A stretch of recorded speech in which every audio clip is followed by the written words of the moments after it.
Good evening and welcome back. Tonight, we journey north into a world of ice and fire, gods and giants, where the sky itself was once carved from a giant's skull. This is the entire story of Norse mythology, a tale that begins in the void of Ginnungagap and stretches all the way to the fiery twilight of Ragnarok. We'll meet Odin, who sacrificed his eye for wisdom, Thor with his thunderous hammer, and Loki, the trickster who could not be trusted, yet was always needed. We'll travel across 9 worlds, from Asgard to Midgard, from the roots of Yggdrasil to the shadowed halls of Hel. Along the way, we'll discover how the Norse imagined the beginning and end of all things, and how their stories wove together the fierce beauty of their world. As always, I'd love to know where in the world are you listening from, and what time is it for you? Whether you're here to relax, to drift into sleep, or to simply wander through the old tales, I'm glad you're with me. Now, let's begin. Before land or sky or the measured tick of time, there was Ginnungagap, the yawning space. To the north brooded Niflheim, a realm of mist and bitter frost where the ancient spring Livergulmir sent out cold rivers called Elivaga. To the south burned Muspelheim, a land of living flame under the guardianship of the fire giant Surtur. When the breath of heat drifted into the gulf and met the rime that blew from the north, the frost began to melt and to drip. From those lively drops came the first living being, vast and heavy and drowsy with ancient strength. His name was Ymir, whom the giants also called Orgelmir. Ymir was not a god. He belonged to the race that would one day stand against the gods, the family the poets call the Frost Giants. He lay down to sleep in the newborn dark, and, from his sweating armpits, a man and a woman grew full-formed. From the union of his 2 feet came a son, which tells you as much about Norse frankness as it does about Norse cosmology. In that first family tree there were no weddings or halls or laws, only the impersonal fertility of a world that had barely learned how to be alive. Heat and cold continued their quarrel in the void.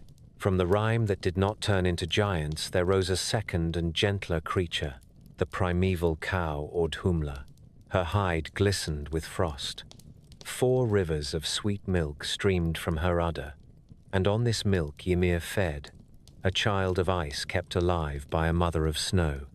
Audhumla herself needed food, and she found it by licking the salt that lay within the frozen blocks around her. It was slow work and deliberate, like sculpture performed by a tongue.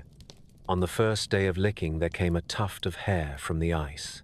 On the second day, a head emerged. On the third, a whole man stood free, tall and stately. This was Beri, the first of the Aesir line. Beri fathered a son named Bor.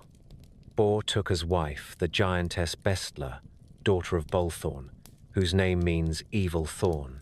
Out of that unlikely union came 3 sons who will soon rule the stories to come. They were Odin, Vili, and Ve.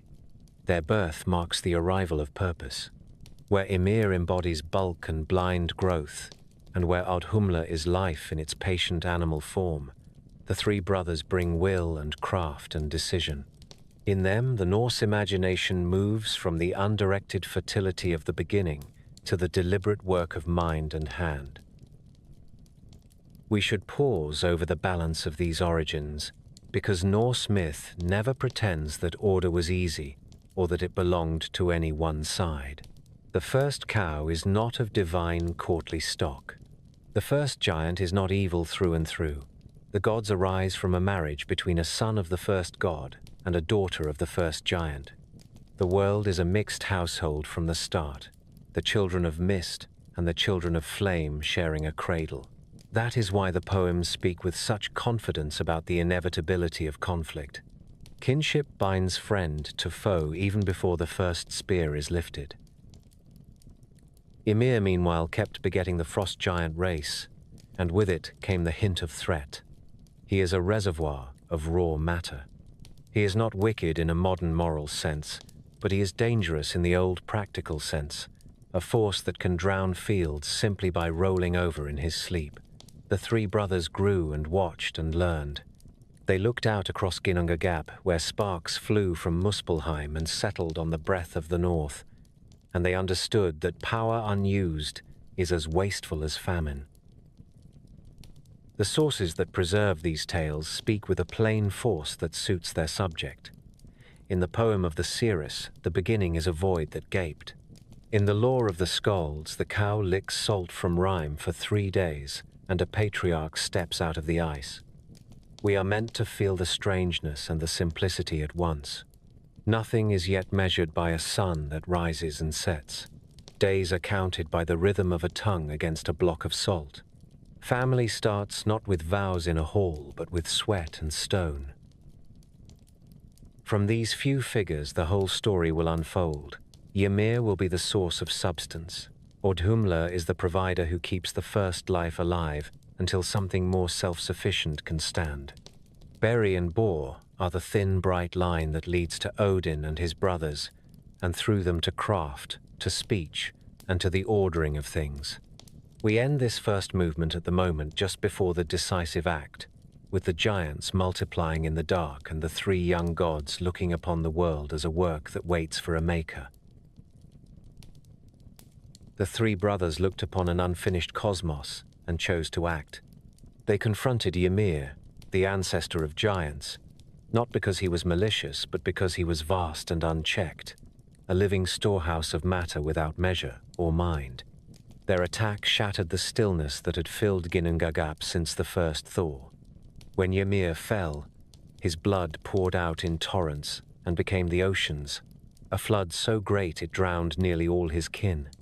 One giant named Bergelmir climbed upon a luda, a kind of chest or boat, with his wife, and escaped to the far rim of creation.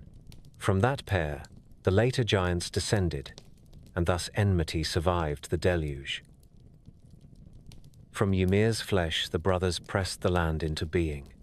His bones rose as mountain ranges, his teeth and shattered jaw became cliffs and scree, and from the fragments of his broken limbs came boulders scattered across valleys.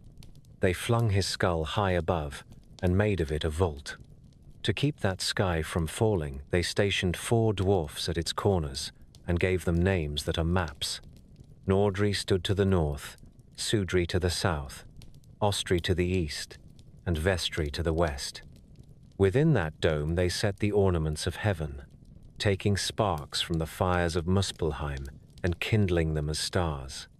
The drifting tissue of Ymir's brain they let loose as the clouds, which is a Nordic way of saying that even our weather is the slow thought of a dead giant.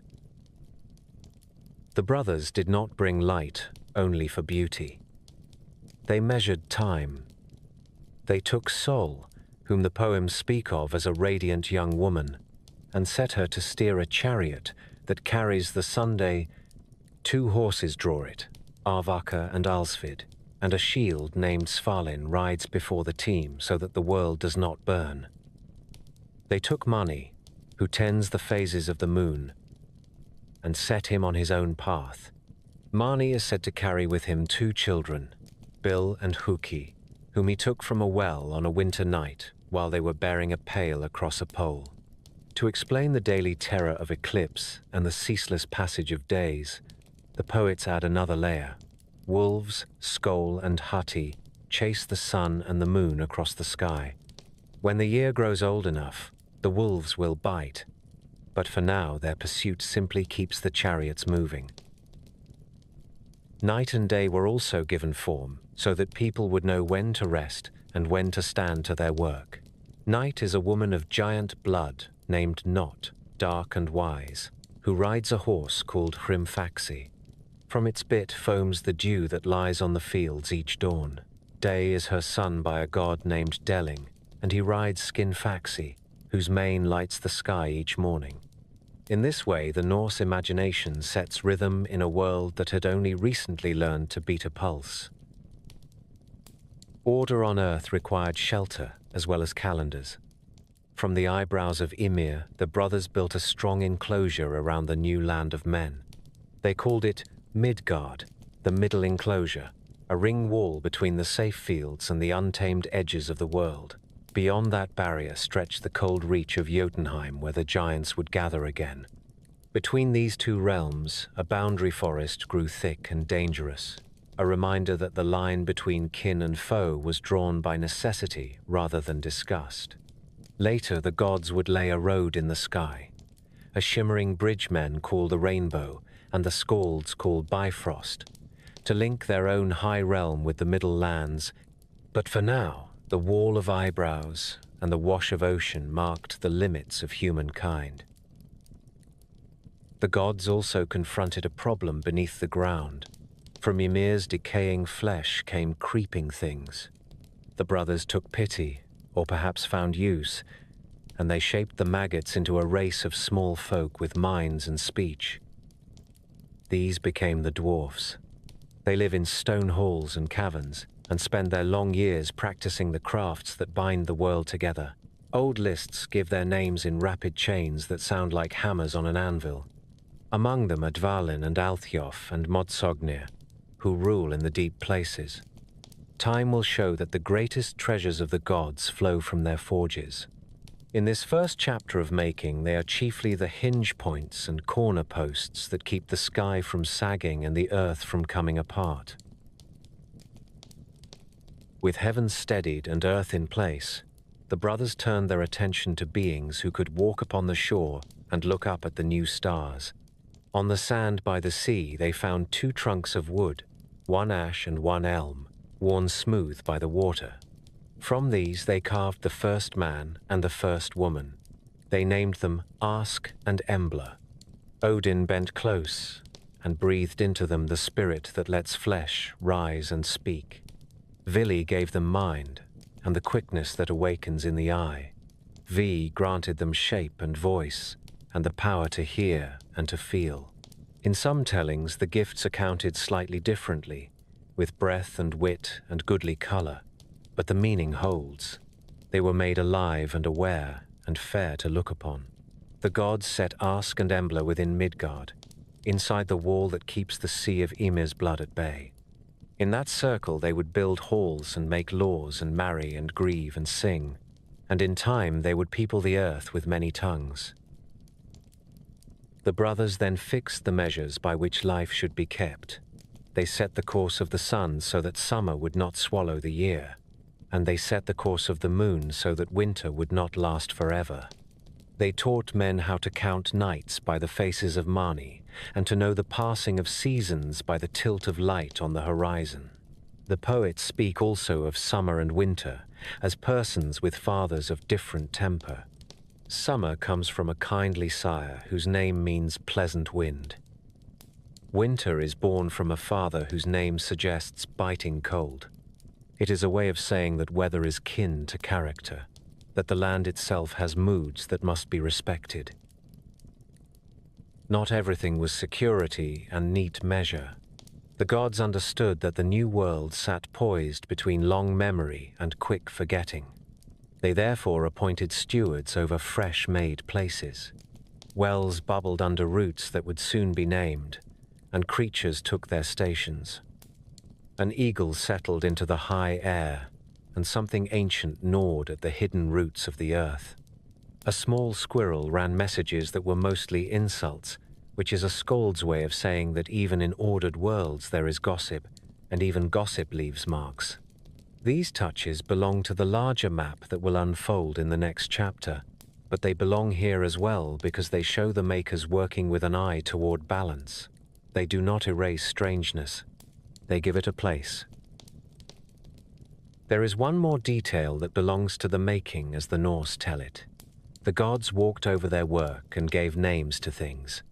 They named the morning and the evening, the midday and the midnight, the weeks and years, the fields and streams. To name is to bind. It is also to honor. Where other traditions pour sugar on the first loaf, the Norse pour words. Once spoken, the names settle on the earth like a net of meaning. Under that net, men can plant, and poets can remember. Thus the three brothers turned raw bulk into a world that breathes. They did not create from nothing. They cut and set and measured. They restrained and gave passage. They turned a corpse into a country, a skull into a roof, a breath into a people. What followed would depend on vigilance and craft as much as on force, for the giants lived still beyond the wall, and wolves already tested the edges of the sky. But for the first time there was a place where men could stand and a calendar by which they could keep their promises. At the heart of everything stands an ash whose crown touches the sky and whose roots drink the oldest waters. The poets call it Yggdrasil. Its trunk is not a mere column of wood, but a living axis. The sap that moves in it is the quiet current that keeps creation together. When men say the worlds are 9, what they mean is that 9 distinct realms cling to this tree the way bees cluster on a branch. It is not a symbol only. It is habitat, roadway, law, storehouse, and drum.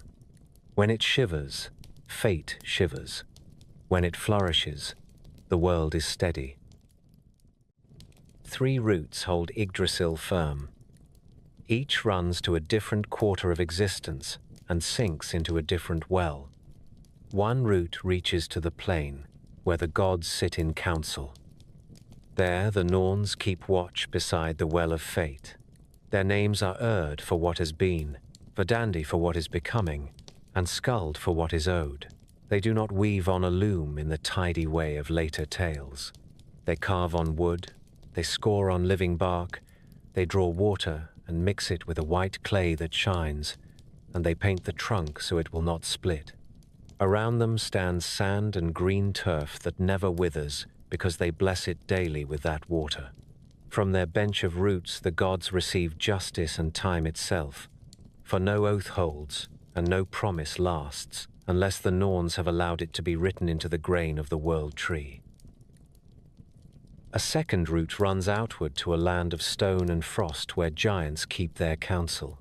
Beneath that route lies the Well of Mimir. It is a dark mirror that remembers every thought that has ever been worth keeping. Odin once came there and paid for a single drink with an eye.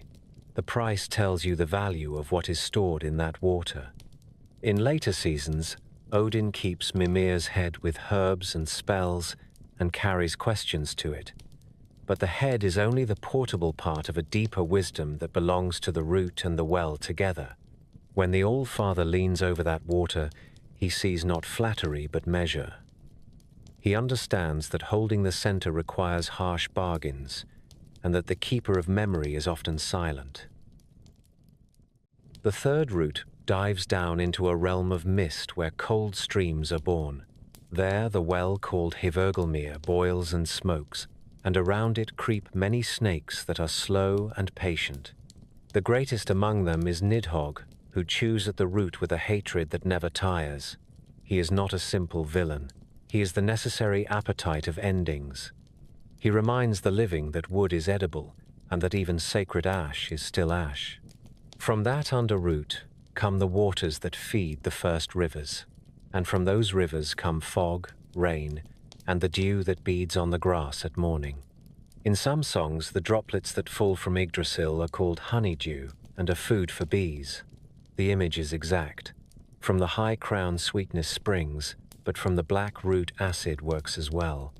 Growth and rot cooperate. Yggdrasil is not empty. It houses a nation of creatures that are at once ordinary and emblematic. An eagle perches at the topmost bough and looks out beyond sight. Between the eagle's eyes sits a hawk named Vedrfolnir, as if the sky needs a sky within it for sharper notice. On the bark scampers a squirrel, Ratatosk, a busy courier whose messages are insults carried up and down the trunk. He bears the petty malice that travels in every court, and like all gossip he leaves scratches wherever he runs. Among the branches 4 stags browse at the leaves. Their names are Dain, Dvalin, Dunar, and Durathror. They are the appetite of the forest measured out in hooves and horn. Their teeth are the small abrasion that fits the greater gnawing at the roots. In the roots, not only Nidhogg, but a whole tangle of serpents keep to their work. The tree is fed and bitten at the same time. That is why the poets insist that Yggdrasil suffers more than men know. From the house of the gods, there is a daily movement toward the first root. The Aesir ride out to sit in judgment near the Well of Fate. Old verses list their horses by name, bright-hooved animals with ringing syllables, and say that Thor wades on foot through swift rivers rather than cross the Rainbow Road, in part to spare that bridge the weight of thunder. The scene is precise. The gods do not drift. They keep appointments. They sit beneath boughs and settle lawsuits, and the tree listens as men do. Law in this telling is not a set of cold tablets, but a living arrangement beneath living shade. The crown of Yggdrasil catches light that was first stolen from Muspelheim and set as sun and stars. Leaves spread in layers that are more architectural than random. In some accounts, a stag named Eikthirnir stands on the roof of Odin's hall and nibbles at a tree called Leirada. From his antlers drips water that flows down to Hervogelmere. Scholars argue whether Leirada is another name for Yggdrasil or a neighbor tree on the same sacred hill. The point for the story is that the economy of heaven closes its loops. What is eaten above becomes a spring below. What is drunk at the root becomes sap and then leaf again. That is not an allegory only. It is the way a farm works and the way a cosmos breathes. Yggdrasil also serves as a road and a boundary. Travelers climb and descend along its hidden ladders. Odin rides his 8-legged horse across unseen paths that bend with the boughs. Valkyries carry the fallen along routes that seem like wind and are really branches. Dwarfs, who prefer stone caverns, still reckon their halls by how far they lie from the nearest root. Elves favor the light that filters through its crown and make glades beneath it that are bright as the inside of a pearl. The giant folk see the trunk as a wall that needs testing, and they test it often. Every crossing of a border in these tales is a crossing of bark. The health of the tree is a public matter. When it thrives, fields bear, ships return, and children are born at the right time. When beetles strip a patch of bark, when snakes chew faster, when the Norns are hindered by some affront and cannot tend the trunk, then you will hear of blighted harvest and sick herds. The poets put it simply. The ash groans. It stands there and speaks without words. Even the gods cannot pretend not to hear. In the far future, the ash will shake so hard that everyone will understand the warning. Not yet. For now, the Norns still sprinkle the white water, still mend the surface, still advise the gods who come to sit in the shade. The name of the tree carries a story. Yggdrasil means the steed of the terrible one. Ygr is a title of Odin that admits he can frighten as well as inspire. Drasil is a word for horse. The phrase remembers a terrible initiation when Odin offered himself to himself and hung for 9 nights on the wind-swept tree to find the runes. In that ordeal, the tree became a mount that carried a man beyond himself. The name remained as a sign that this ash is not gentle furniture. It is a structure that can hold a god in pain and can deliver him into knowledge. The runes cut from that moment are not mere letters. They are little contracts with the world tree, strokes that tell wood and water to behave for a time. There is doctrine folded into this living thing. The center is not a throne with steps of marble. It is a plant that requires care. Fate is not a blind wheel. It is 3 women who keep the bark from splitting and keep the calendar from stalling. Evil is not a cartoon. It is an old dragon that does not stop chewing because you prefer to sing. Hope is not a slogan. It is water drawn up from a clear well and poured again on the same rough trunk every morning before the gods sit to judge. In that pattern, men recognize their own tasks. Feed what feeds you. Name what you tend. Accept that some part of the work will always be repair. Thus Yggdrasil stands, a vast ash that binds wells to weather, lore to leaf, and memory to breath. The 9 realms take their bearings from its roots and boughs. The bridge of colors touches one limb like a ribbon. The halls of gods and the caves of dwarfs and the fields of men all look toward it when they speak of center. The story will soon step off its branches to walk those realms one by one. But the tree must be understood first, because every journey in this mythology is a journey along its wood. The map of the Norse universe is not a tidy ladder of heavens and hells. It is a living arrangement set upon and within the great ash. Scholars speak of 9 realms, yet the poems are careful to leave room for mystery. Paths do not always run straight. Borders drift like mist over a marsh. What matters most is relation. Each realm holds its function and temperament. Together they make a working cosmos that rewards courage, reveres oath, and remembers debt.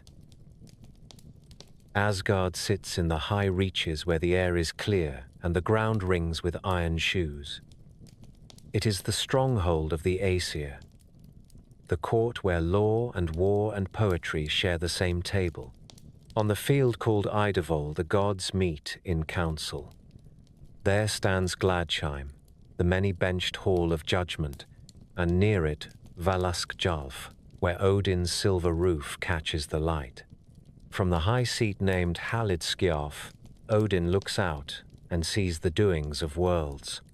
Valhalla rises there as well, with its 540 doors and rafters of spears, a hall for chosen warriors who spend their days at sport and their nights feasting beneath shields that gleam like fish scales. Heimdall keeps watch at Himinbjorg by the foot of the Rainbow Road.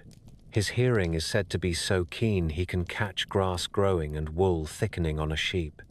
Asgard is not an idle paradise. It is a camp that trains for fate. Vanaheim lies at the same height in a different quarter. It is the home of the Vanir, gods of sea swell, fertile field, and wise treaty. The peace after the First War bound Aesir and Vanir in kinship, and that union is written into the topography. Njord keeps to the shore in a hall called Noaton, where the sound of oars and the smell of pitch are constant neighbors. Frey, lord of fruitful weather and good seasons, moves easily between Vanaheim and Asgard.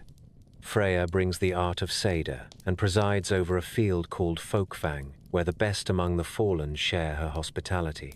Vanaheim is the realm that speaks softly and grows abundantly. Its power is patient, and its authority is kept through gifts and fairness rather than iron. Alfheim is a bright reach where the light seems to come from within leaves as much as from any sky. The light elves dwell there, beings described as fairer than the sun to look upon. They are quick to music and deft at craft that belongs to living things rather than to metal or stone. Older verses say that Alfheim was given to Freya as a tooth gift when he first came of age, a sign that prosperity and gentle increase should have a seat among the gods. In stories where human beings encounter elves, there is always a hush, as if the air were kneeling. Alfheim teaches that beauty is not a luxury, but a duty, and that grace is a kind of law. Midgard holds the middle. Its wall is built from the eyebrows of the primal giant, and its moat is the ocean that spilled from his veins. Men live here, and their works are short and earnest. The serpent Jormungandr circles the rim with tail in mouth, a living belt that both threatens and protects. In Midgard, men learn measure. They look up to count nights by the calm face of Mani, and days by the bright stride of Sol. They look outward to gauge weather, and to judge when to sow and when to harvest.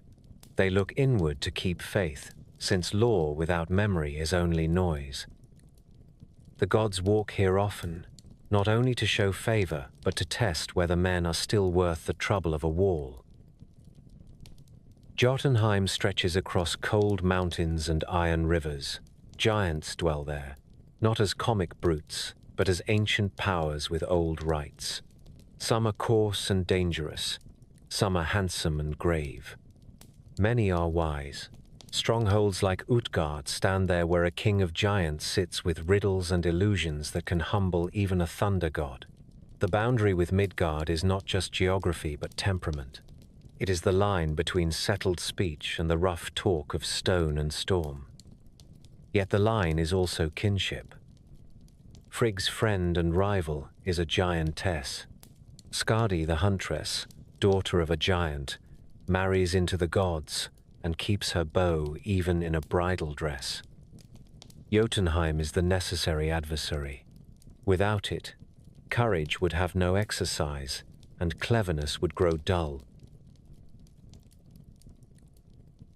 Nidavellir, which some name Svartalfheim, lies beneath the skin of the earth. Caverns branch there like the roots of a great tree. Dwarfs keep their forges in that deep country.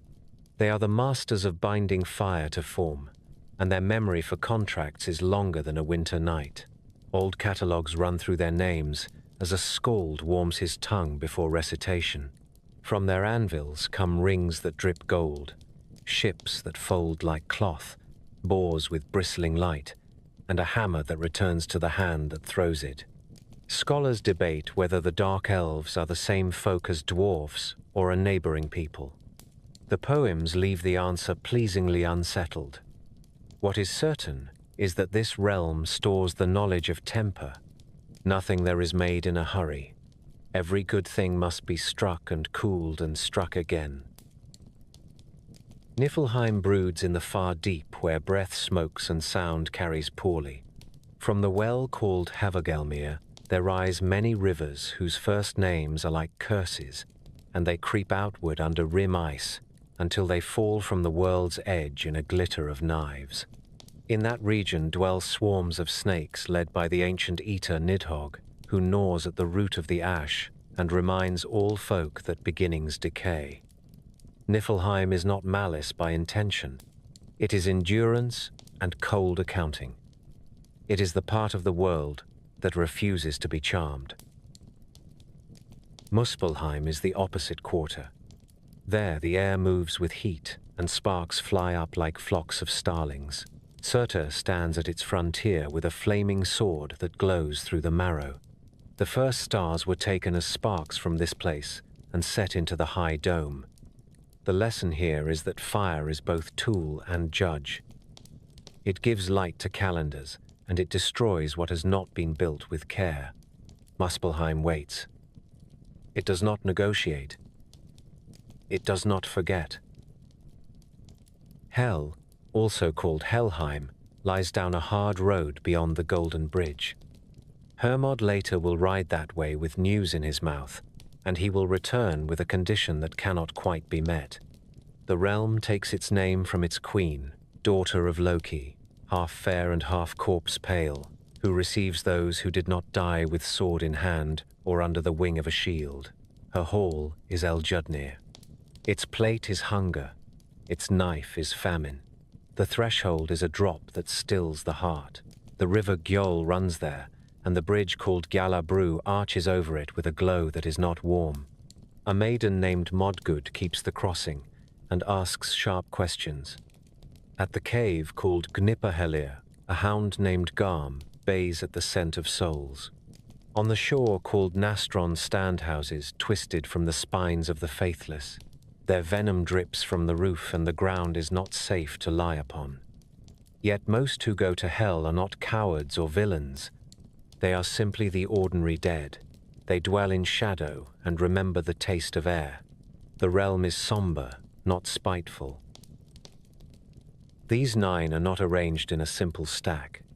They lace through the ash and touch at edges that change with mood and season. Lines of travel link them.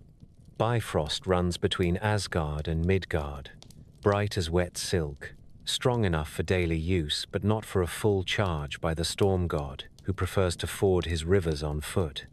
Mountain passes thread from Midgard into Jotunheim where the wind cuts like a small knife in the lung. Narrow wells gaped in old time and still open on certain nights. letting a man step from a forest to a hall of antlered masks and antlered manors. Dwarfs, who love contracts, insist on safe conducts stamped with runes before they trade above ground. Elves accept no toll, but demand courtesy that must be exact. The gods themselves keep routines. They ride out from Asgard each morning to sit at the first root and give judgments that hold across worlds. When they travel farther, they wear other names and test hosts for kindness, or at least for brisk honesty. There are also the great rhythms that sweep all realms together. Day rides after night in a wheel that does not miss a spoke. The sun and the moon continue their courses with hunters at their heels who sometimes close but never catch while the age is young.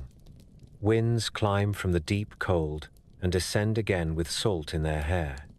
The sea rises and folds back, a habit learned long ago when a drinking horn was not only a horn. Snow builds in the north and rain warms in the south. The ash drinks at the roots and breathes with its leaves. The 9 realms do not live side by side as much as they live through one another. That is why the sagas can shift from a farmhouse to a giant hall without apology. The farm and the hall have always been neighbors. Balance in this system is not peace at any price. It is a set of relationships that are renewed each day by action. The gods hold the center by keeping oaths and paying for wisdom. The giants hold the edges by testing what is claimed as final. Men keep their hearths by remembering what is owed to guest and kin and neighbor. The dwarfs build objects that bind these intentions into use. The elves remind everyone that light must fall on what is made or else it will not be worth keeping. Cold demands thrift. Fire demands discipline. Death demands honesty. When each receives its due, the worlds hold. When any is slighted, the tree groans. This is the working map. It explains why a fisherman in Midgard thanks a god of Asgard for a fair wind that rises from Vanaheim, and why he leaves a coin on a stone because a dwarf once mended the clasp on his net. It explains why a poet glances up at night and feels that the sky is not empty, but inhabited, and why an old woman mutters a charm at a door frame as if the wood could hear. In such a world, nothing is only itself. Every realm lends something to the others, and every debt will one day come due. In the youth of the worlds, when the ash still gleamed with fresh sap and the rainbow road shone with a new wet brightness, discord came to the high field of the gods. It did not arrive as a horn blast or a charge of horse. It came in the quiet tread of a woman whose name the poets split like light through a prism. Some call her Gulveig, which is to say gold drunk, and some call her Hyde, which is to say the one who speaks in bright flames. She walked into the hall of the Aesir with a smile, like a secret, and a craft that the Aesir both desired and feared. That craft was cider, a sorcery of threads and spirits, of seeing what is about to ripen and coaxing it to bear, of bending the wind that moves through human luck. It was not the clean battlefield magic of song and rune. It was a household art and a boundary art, and it answered to will that did not always prefer iron. At first the High Ones marveled. The halls of Asgard glittered, purses filled with a speed that made even careful men giddy. Words could be made to land softly or to bite without a raised voice. The gods thought they were masters of this new power.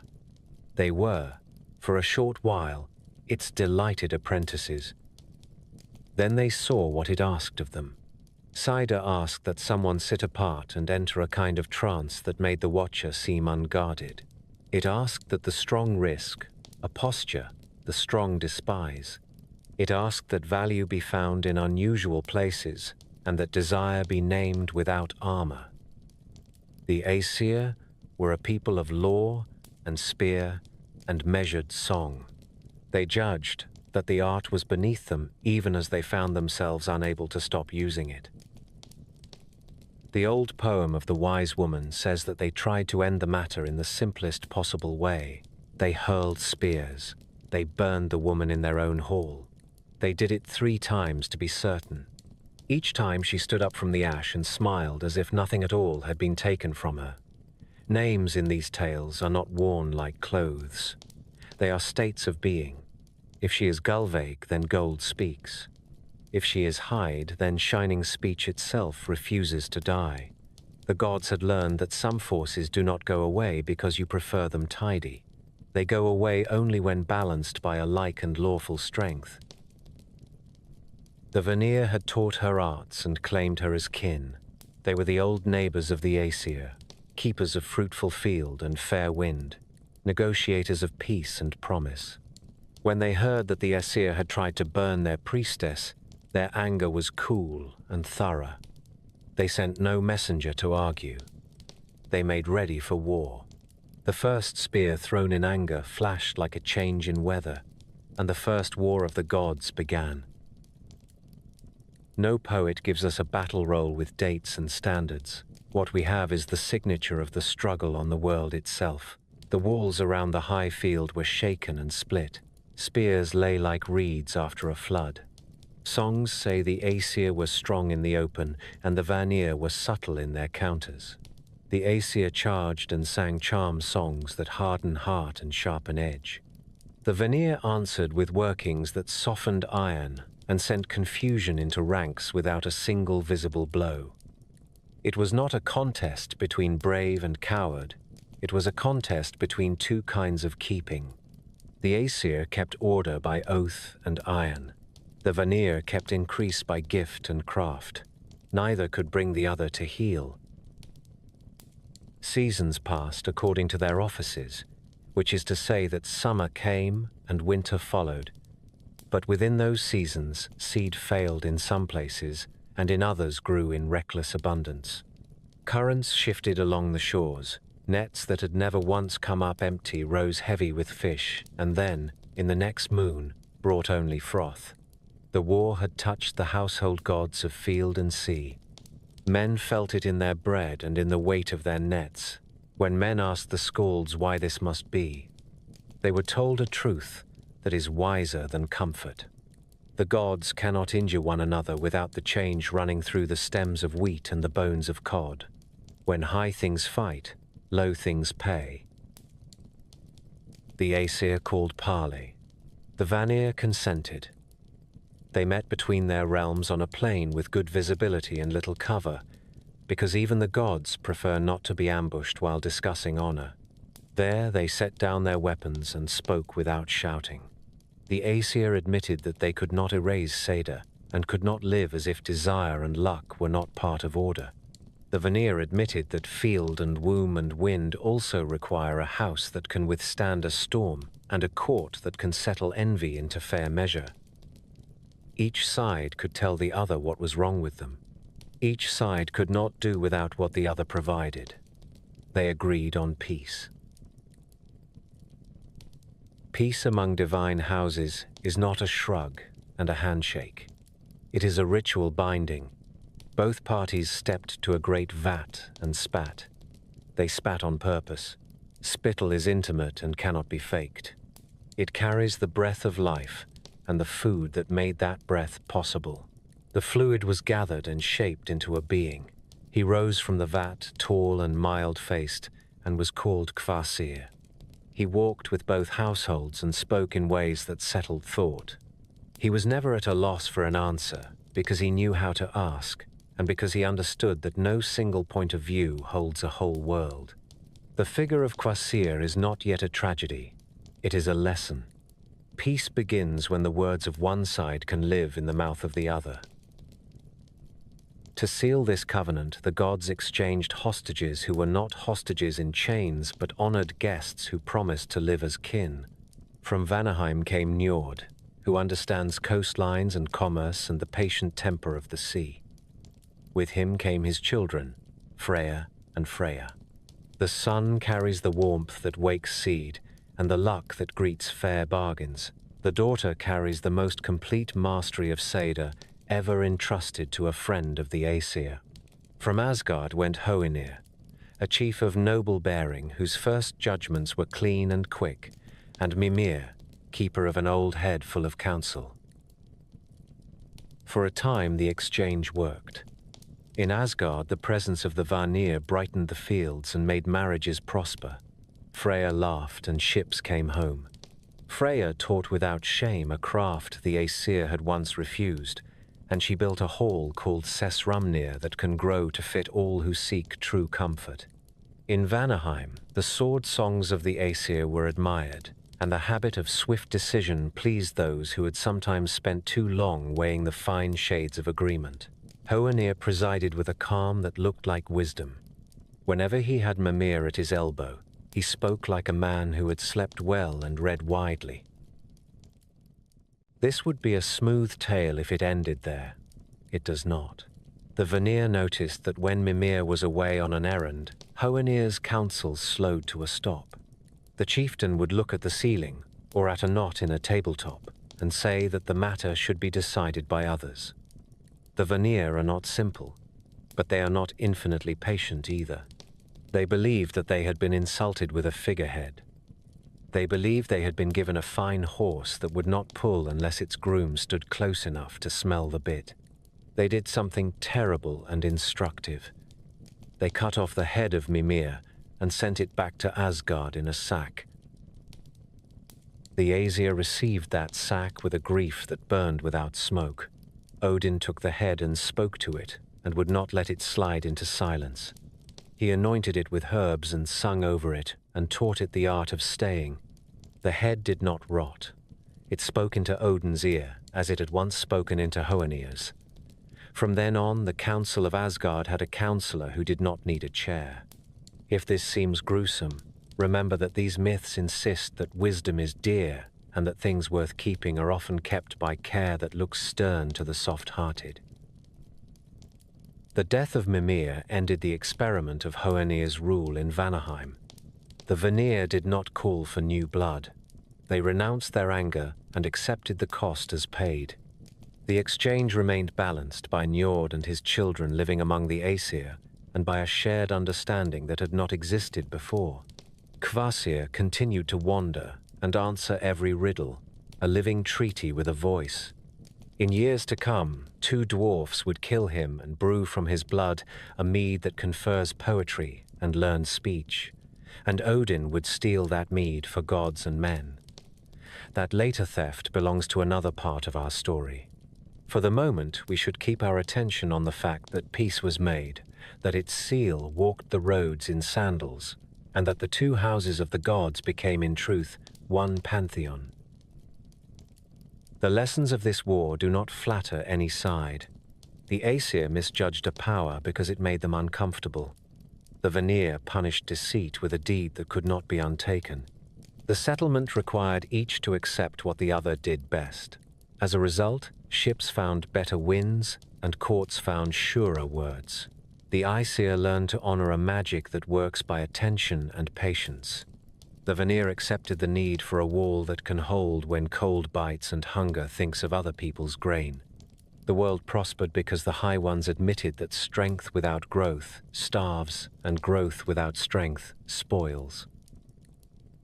There is a final scene the poets like to place after the formalities, simple as a good meal at the end of a long day. The gods together sit on Idavol under the ash, and there is talk that does not look like debate. Odin's one eye is steady. Freya's necklace Brisingamen catches a small piece of Sunday Njord, describes a sandbar that moves with every storm. Frigg asks a question and receives an answer that is both tender and practical.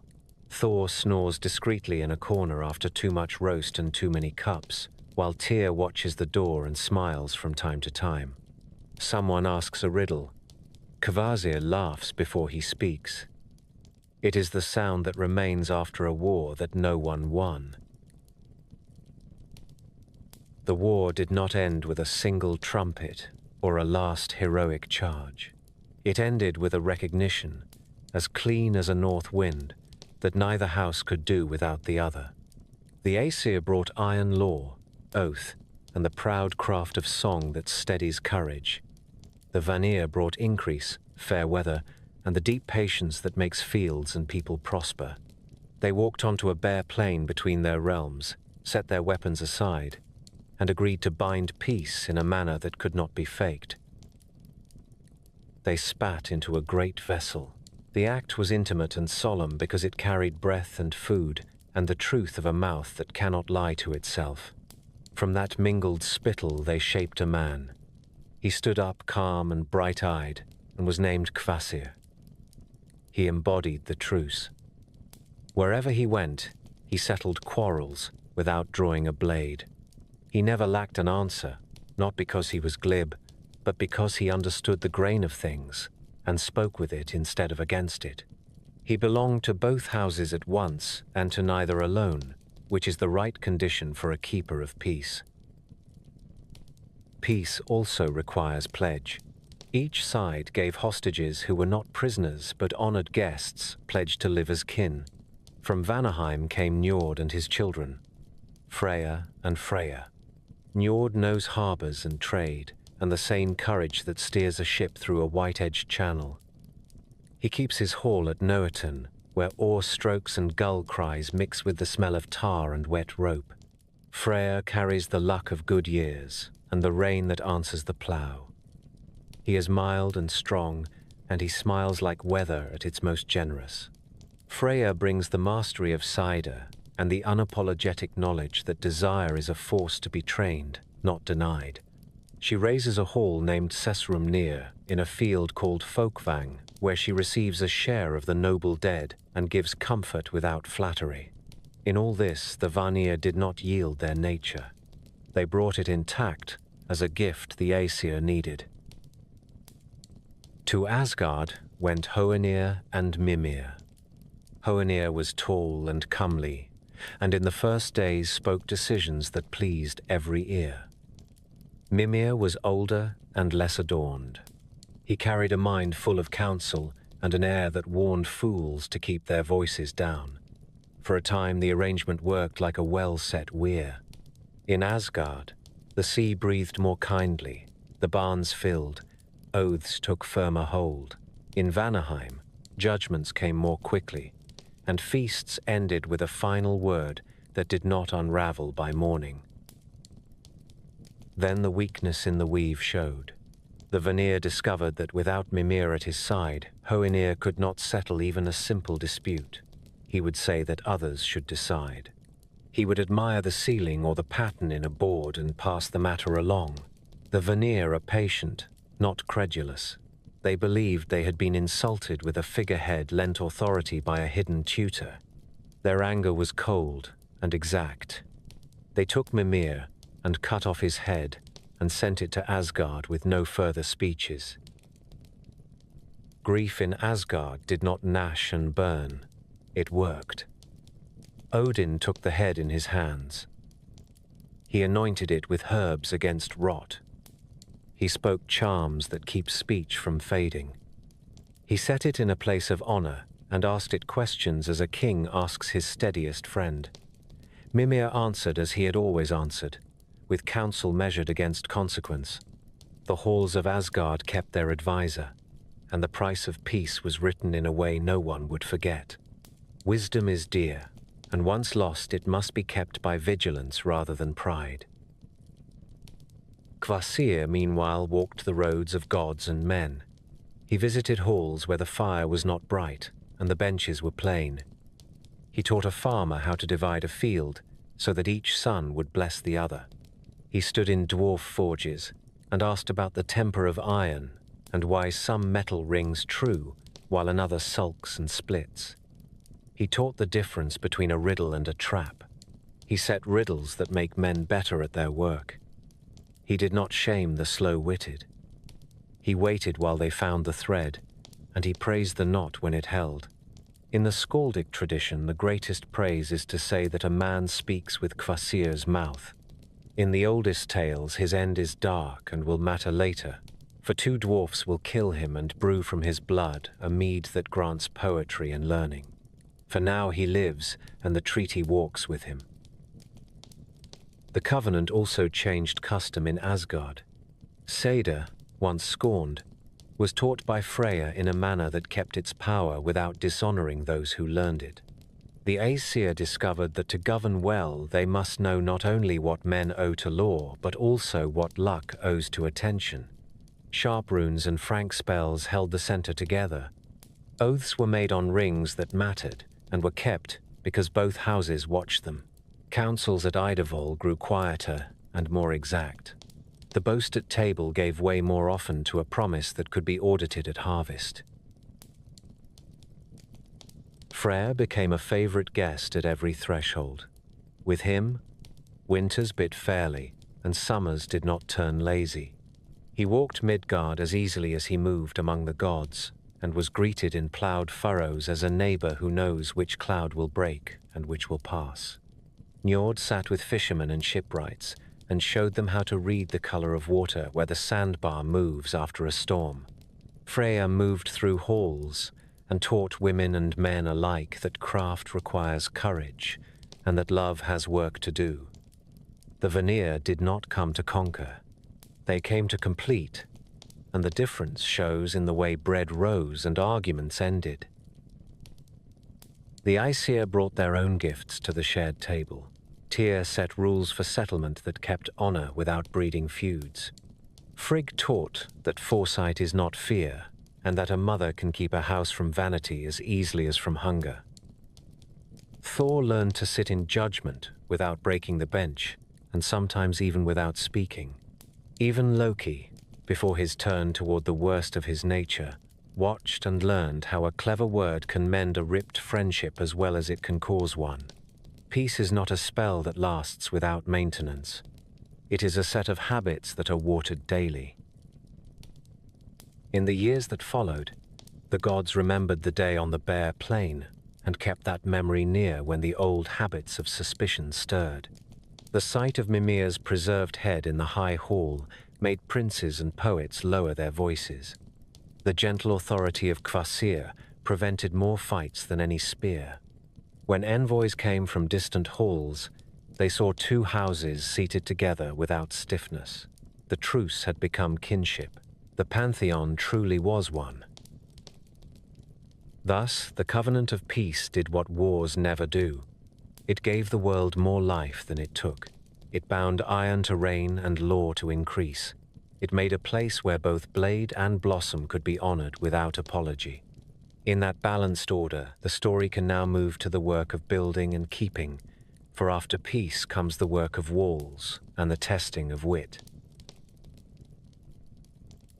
After peace came prudence. The gods had learned that strength without vigilance is a promise easily broken. Giants still gathered beyond the boundary forest. The sea still remembered the flood that bled from Ymir.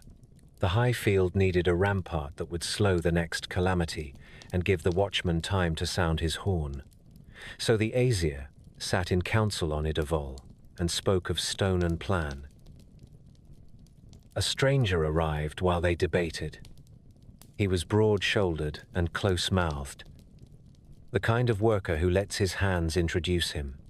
He offered to raise a wall around all Asgard, a fortification so stout that no giant would scale it, and to finish the entire work within a single winter.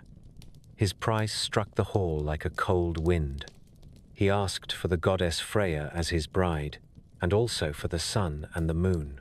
There was a long silence, for that demand would strip the world of warmth and joy and turn the sky to brass. They would have refused at once if cunning had not spoken from the end of the bench. Loki argued that an impossible bargain is no bargain at all. Let the stranger try, he said, but bind him with terms that no mason could meet. The gods agreed to this counsel, which was daring and a little careless, and set conditions as sharp as a sword. The builder must complete the wall by the first day of summer. He must work alone. He must take no help from any man. If he failed even by a single stone, he would receive nothing. If he succeeded, the payment would be exactly as asked. The mason accepted. Then he asked leave to use his stallion to haul the great blocks. He named the animal Svadilfari. The gods looked at one another and decided that a horse was not a man. They granted the request, and by that small loophole opened a larger story. The work began at once. Through short days and long nights, the builder cut and set stone. When dusk came down, Svadilfari strained in the harness and dragged boulders that 10 oxen could not have budged. The pace was astonishing. The wall rose clean and plumb, courses fitted with a care that would shame a royal tomb. Each morning the gods walked the line and found whole stretches completed while they slept. Winter thinned, and the sun began to remember its strength. There were now only a few courses left to set. The hall grew uneasy. It is one thing to outwit a boastful stranger in theory. It is another to watch him succeed. They summoned another council and stared at Loki until his silence grew heavy. He had urged the bargain. He must prevent the loss. If the builder collected Freya and the bright orbs of heaven, Asgard would be a place of cold speeches and no harvest. Loki lifted his hands in a theatrical shrug and said that he would attend to the matter. It is easier to promise a deed than to endure its consequences. Night fell. The builder yoked Svadilfari and went to the quarry. Snow lay blue under the stars. From the trees, there came a sound that made the stallion's ears turn. A young mare stepped from the birches and tossed her head.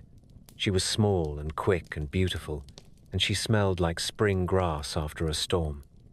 She trotted a little way and looked back.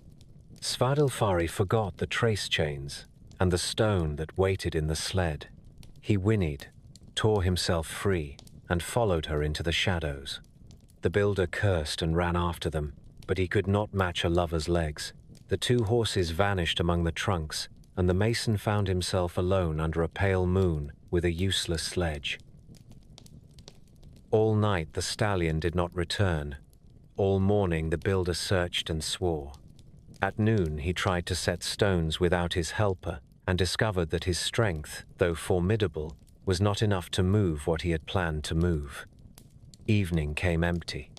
The next night, the same scene played, for the little mare had a mind of her own, and Svadilfari's mind was entirely hers. The deadline drew near. The final courses remained unfinished. When the gods saw that the contract would fail by a narrow margin, they set their jaws and waited. On the last day of winter, the stranger raged at the wall and at the terms, and at the company that had laughed behind their sleeves. In his fury he threw off caution and showed his nature. He was a giant of the frost folk, a Rimthurs who had cloaked himself in an honest worker's patience. The moment his true shape stood revealed, the Aesir called for the protector they trust when talk is spent. Thor strode out, lifted the hammer that never misses, and the giant's skull rang once and broke like thin ice. The body fell among the stones he had set so precisely. The echo died beyond the wall he had nearly finished. The gods did not boast. They had skirted danger and been rescued by a trick they would not care to describe too fully. The wall stood, tall and close-fitted, with only a small loss at the crown that the next season would supply from tamer labor. Asgard had its rampart. Freya kept her freedom. The sun and the moon carried on with their measured courses. That was not the end of the tale. Some months later, a grey foal followed Loki back to the high field. The foal had 8 legs, and a look of calm that comes from knowing no rival can catch you. For it was Loki who had been the mayor in the birch grove. He had taken that shape to lure Svadilfari away, and had done so quite completely. The offspring of that encounter was Sleipnir, finest of all horses, light of hoof on air and sure of foot on sea. Odin accepted the strange gift without comment, and rode Sleipnir thereafter to places other mounts cannot reach. In time, that horse would carry a messenger to hell and bring him back again. In time, he would bear his rider over the heads of men and the backs of waves. A scandal had become a treasure. The story keeps a double ledger. On one page, the gods were saved by trickery. On the other, they paid a cost that cannot be counted in coin. Loki had crossed a boundary and returned with a gift that both enriched and unsettled the company. The wall was won, but by means that left a taste. The lesson does not flatter Asgard. Contracts must be drafted with care. Counsel taken in haste will demand repayment. Strength is necessary when guile has gone too far. Yet the tale does not argue for a world made only of careful minutes and clean edges.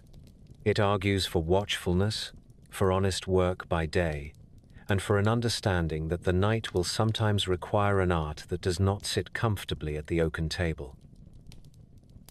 When the watchman later looked out from Himinbjorg, he saw the new wall catch the morning and throw it back across the roofs. When the wolfish wind came down from the glaciers, it met stone that did not flinch. When messengers arrived at the gate, they passed through a doorway made by a giant's hand and a god's demand. This is how the High Ones keep their home. They accept that order is built out of unlikely partnerships. Even a foe can be harnessed to the work of safety, though it is best to keep a thunderer within call.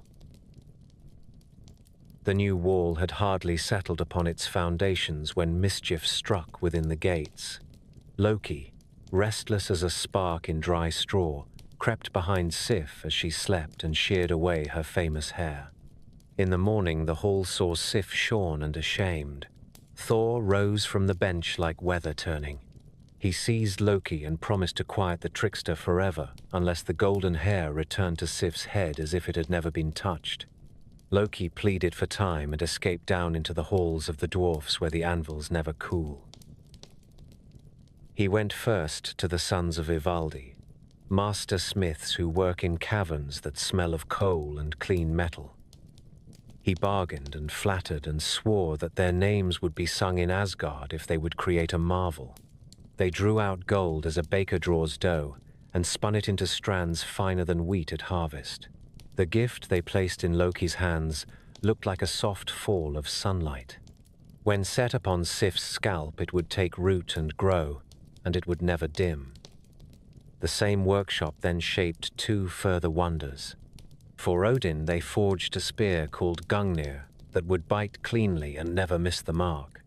For Freya, they built a ship named Skidbladnir, broad of deck and true on any sea, yet so cleverly made that it could be folded like cloth and carried in a pouch.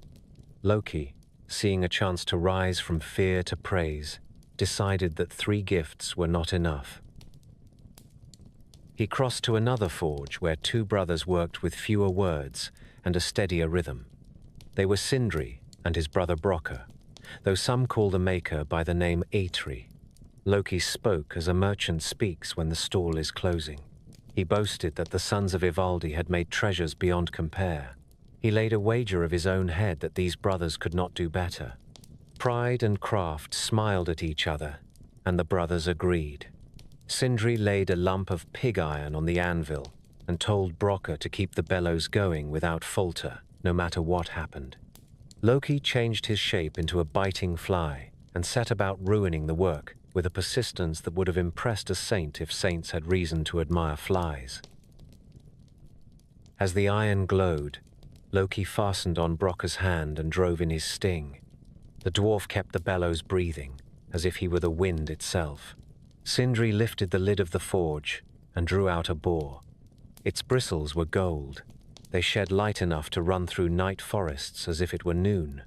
This was Gullinbursti, the golden bristled one, a mount for Freya swifter than any horse and tireless in deep snow or over the sea before the wind. Sindri set the boar aside and laid a block of gold in the coals. He warned Brokkr again. Loki flew at the back of the dwarf's neck and stung until blood ran. The bellows did not rest. From the mold came a ring, heavy and flawless, named Draupnir. Every 9th night, 8 new rings of equal weight would drop from it, a measured abundance that reminded the gods that true wealth is what returns on a fixed day. For the last trial, Sindri placed iron in the forge and told Brokkr that now failure would be costly. Loki fastened on the eyelid and bit until the blood blinded the bellows man. Brokkr brushed his eye, and for a moment the breath of fire slowed. Sindri lifted the work, and there lay a hammer. The head was perfect, and the temper would never crack, but the handle had come out a little short. Even so, the tool had a name that silence accepts. This was Mjolnir, the crusher, the lightning in a hand, the weapon the world needed, even if the world did not know it yet. The dwarf brothers carried their gifts to Asgard and demanded a fair hearing. The gods gathered on Idavol with the light falling slant through the high hall. Loki presented the hair that would grow upon Sif. He showed the spear that would never fail, and the ship that would carry a whole army and then fold to a parcel.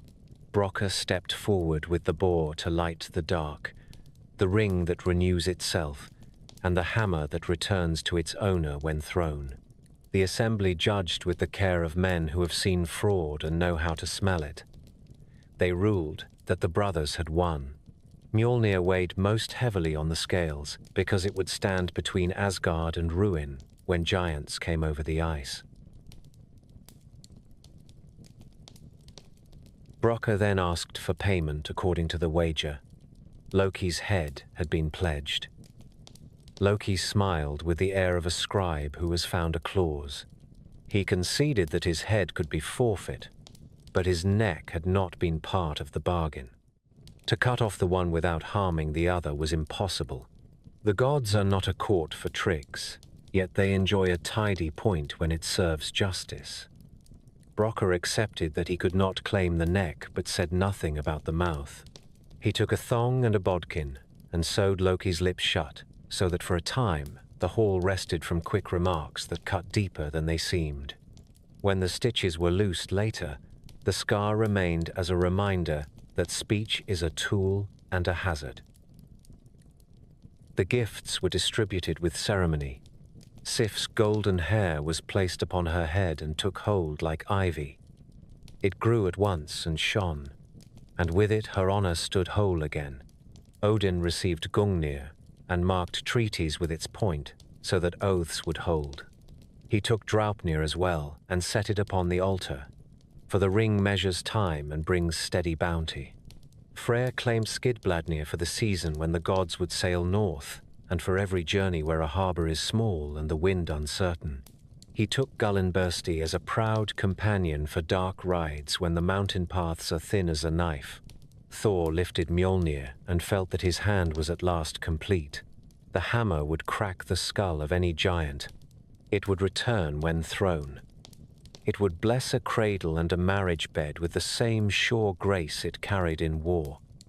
He laid it on his knees, and the hall breathed easier. Old verses love to count the uses of these wonders. When Thor hurls the hammer, mountains remember the blow.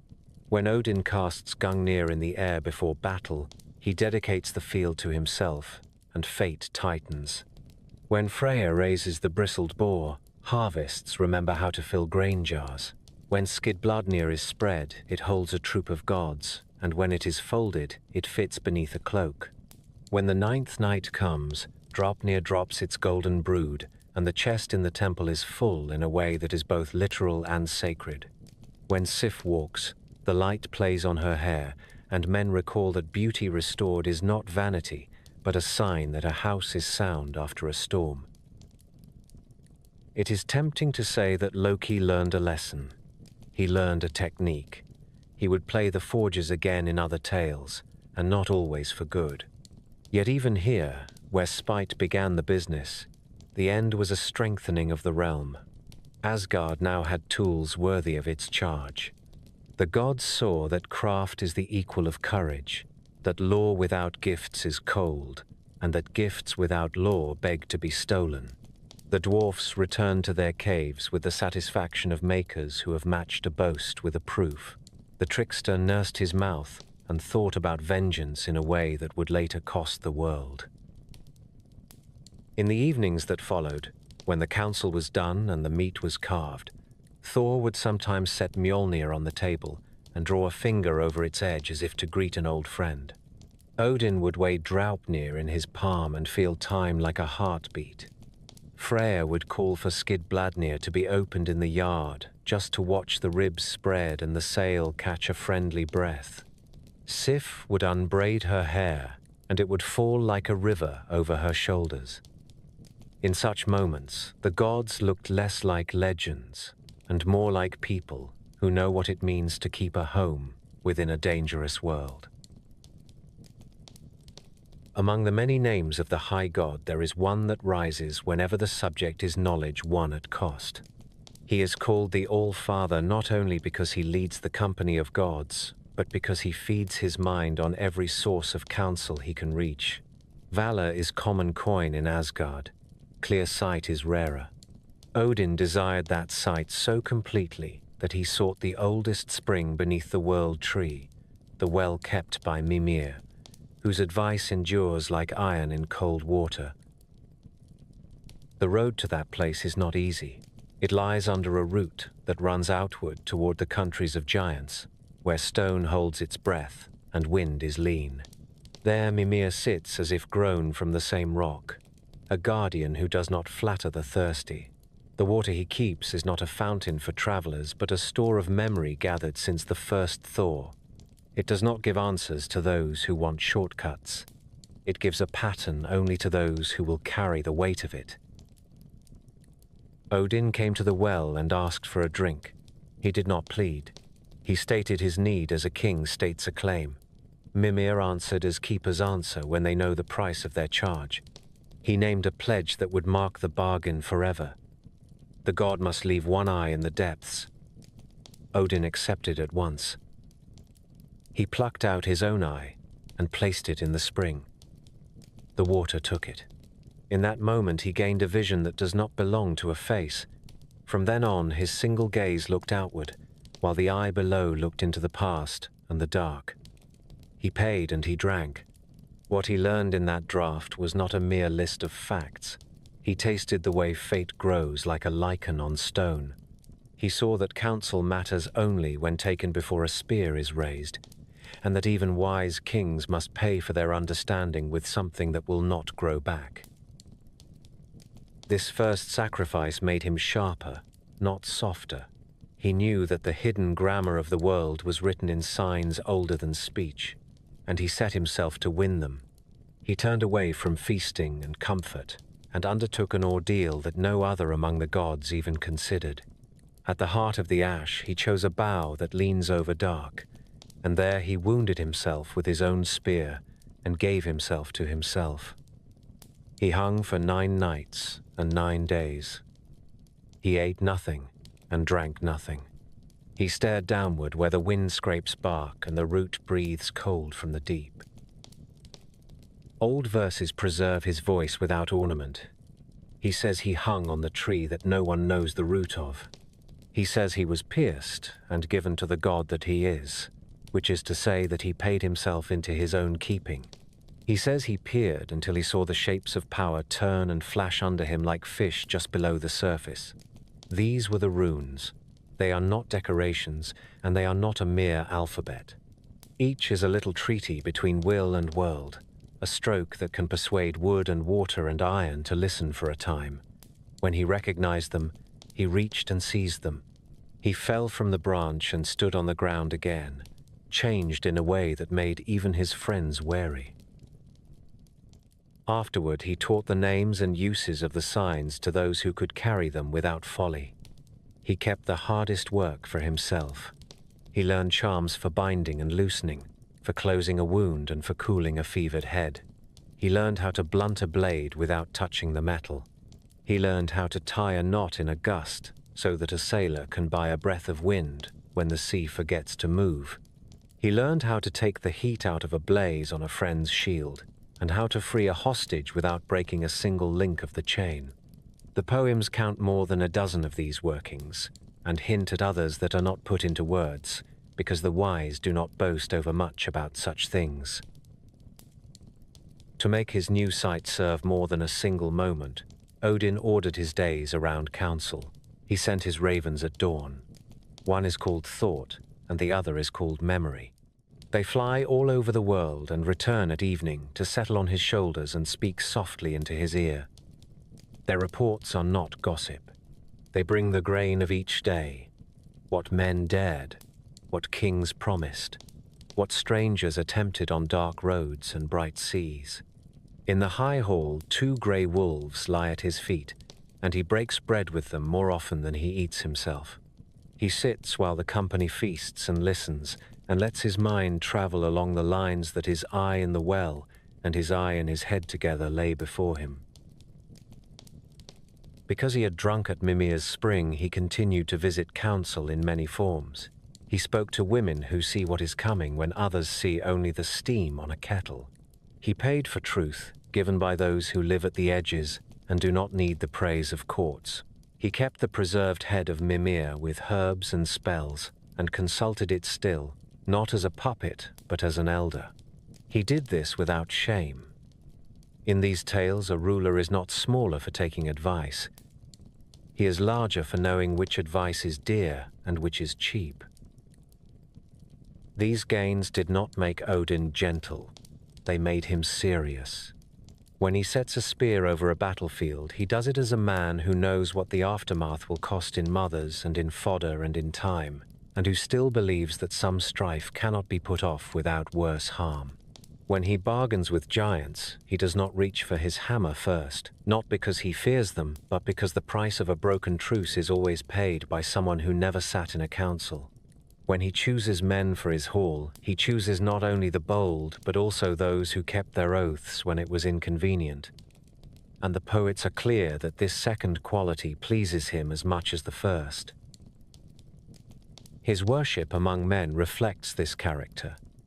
Those who tied a noose to a branch to dedicate an offering to him knew him as the god who understands the edge between life and learning. Those who cut runes on the haft of an axe or on the lintel of a barn door did so in the belief that order is not merely declared, but carved. Those who asked for a whispered hint before they risked a voyage or a judgment brought him a portion of what they had and asked him to pay attention, which he did if the request was worthy. There is sternness in this portrait, but no gloom. The law says plainly that wisdom can be had and that it is worth its price. The sight he won at the well made him the kind of king who does not blink when a friend must be told hard truth. The strength he won on the branch made him a maker of songs that do not flatter and of spells that hold when a storm tries the rafters. If other gods love contest, or comfort, or the shine of gold, Odin loves the moment just before a choice when the air is clear and a man can see what line he must take. In the seasons that followed these sacrifices, the worlds altered their posture very slightly. Judgments given under the ash grew sharper. Oaths taken on the ring were asked with more care because the oath-takers felt that the ring was listening. The watchman's horn sounded no more often than before, but when it did, the company moved with an efficiency that belongs to those who have rehearsed without boasting about rehearsal. It is not magic alone that keeps the center. It is the attention to the way things are joined. From the first sip at Mimir's spring to the night he let wind and darkness teach him the runes, Odin made himself the kind of ruler who understands that power without knowledge is a gloved hand that cannot feel the work. He did not gather these things to decorate his legend. He gathered them because a world fenced with a giant's eyebrows and defended by a hammer still needs a mind that sees before others see and pays before others pay. Peace had given the gods time to listen, and from their listening had come Kvasir, the living pledge of truce, who walked the worlds with answers that fit like a key in a well-made lock. He did not argue. He clarified. He traveled to halls with smoke-black rafters and to caverns where iron sweated on stone. No riddle defeated him. Because wisdom draws both love and envy, 2 dwarfs named Fjalar and Galar invited him to their bench and murdered him. They drained his blood into a kettle and 2 vats, mixed it with honey, and brewed a mead so potent that a single draught bestowed poetry, scholarship, and quick understanding. They named the vessels Aurora, Bodn, and Sun. From that hour, poets could say that verse is Kvasir's blood, and learned speech could be called the draught of Oddraura. Fjalar and Galar did not keep their crime quiet. They boasted, then compounded it. They lured a giant named Gilling to the sea and drowned him. When his wife wailed, they dropped a millstone on her at the threshold and ended her grief. Their son Suttung came raging for justice. He set them on a skerry and waited for the tide to pull them away like chips of bark. The dwarfs bought their lives by giving him the mead. Suttung carried it inland to a mountain called Hnitbjorg and hid it in a chamber cut from rock. He set his daughter Gunnlod to guard it in solitude with a stout heart and a steady cup. Odin heard of these events as a king hears of a threat to his people. He knew that the mead held more than a sweet drink. It held the ordered fire that teaches the tongue to name truly. He resolved to win it for the gods and for those mortals who could shape words well. He set out in a plain hat and a blue cloak and took a working name. Men called him Bolverk, which is to say doer of difficult deeds. On a summer day he came to a hayfield where 9 men stood with scythes that pulled green waves from the meadow. Bolverk praised their cutting and drew from his belt a whetstone. With a few sure strokes he made the blades sing. Each man begged to buy the stone. He tossed it high, and they fought for it, and killed each other in the grass. Odin walked on, and came to the farm of Baugi, the brother of Suttung. Baugi stood with an empty face. His 9 servants lay dead in the field, and the season was moving. Bolverk offered to do the labor of all 9, if Baugi would ask Suttung for a single drink of the mead as payment. The bargain was struck. Bolverk cut hay and stacked sheaves and did not tire. When the work was finished, Baugi went to his brother and asked for the agreed sip. Suttung refused. He would not part with a drop. Wisdom had cost him blood, and he trusted no one with it. Bolverk did not withdraw. He handed Baugi an auger called Rati, and they climbed to Hnitbjorg. Bolverk set the point to the rock and told Baugi to bore. When Baugi said the hole was through, Bolverk blew into it, and the dust blew back into his face. He told Baugi to bore again. The second time, the dust flew inward. The rock was open. Bolverk changed himself into a snake and slipped through the narrow cut. Baugi struck at him with the auger, but the serpent had already passed beyond the reach of a jealous brother's arm. In the chamber beyond sat Gunnlod on a stone bench before the 3 vessels. She had kept a long watch. She had been taught to distrust. Odin did not steal past her like a thief. He became a young man who spoke with quiet gravity. He asked for a place to sit and for a word. She gave both. He asked for a bed for a single night. She asked for a promise that honored her solitude.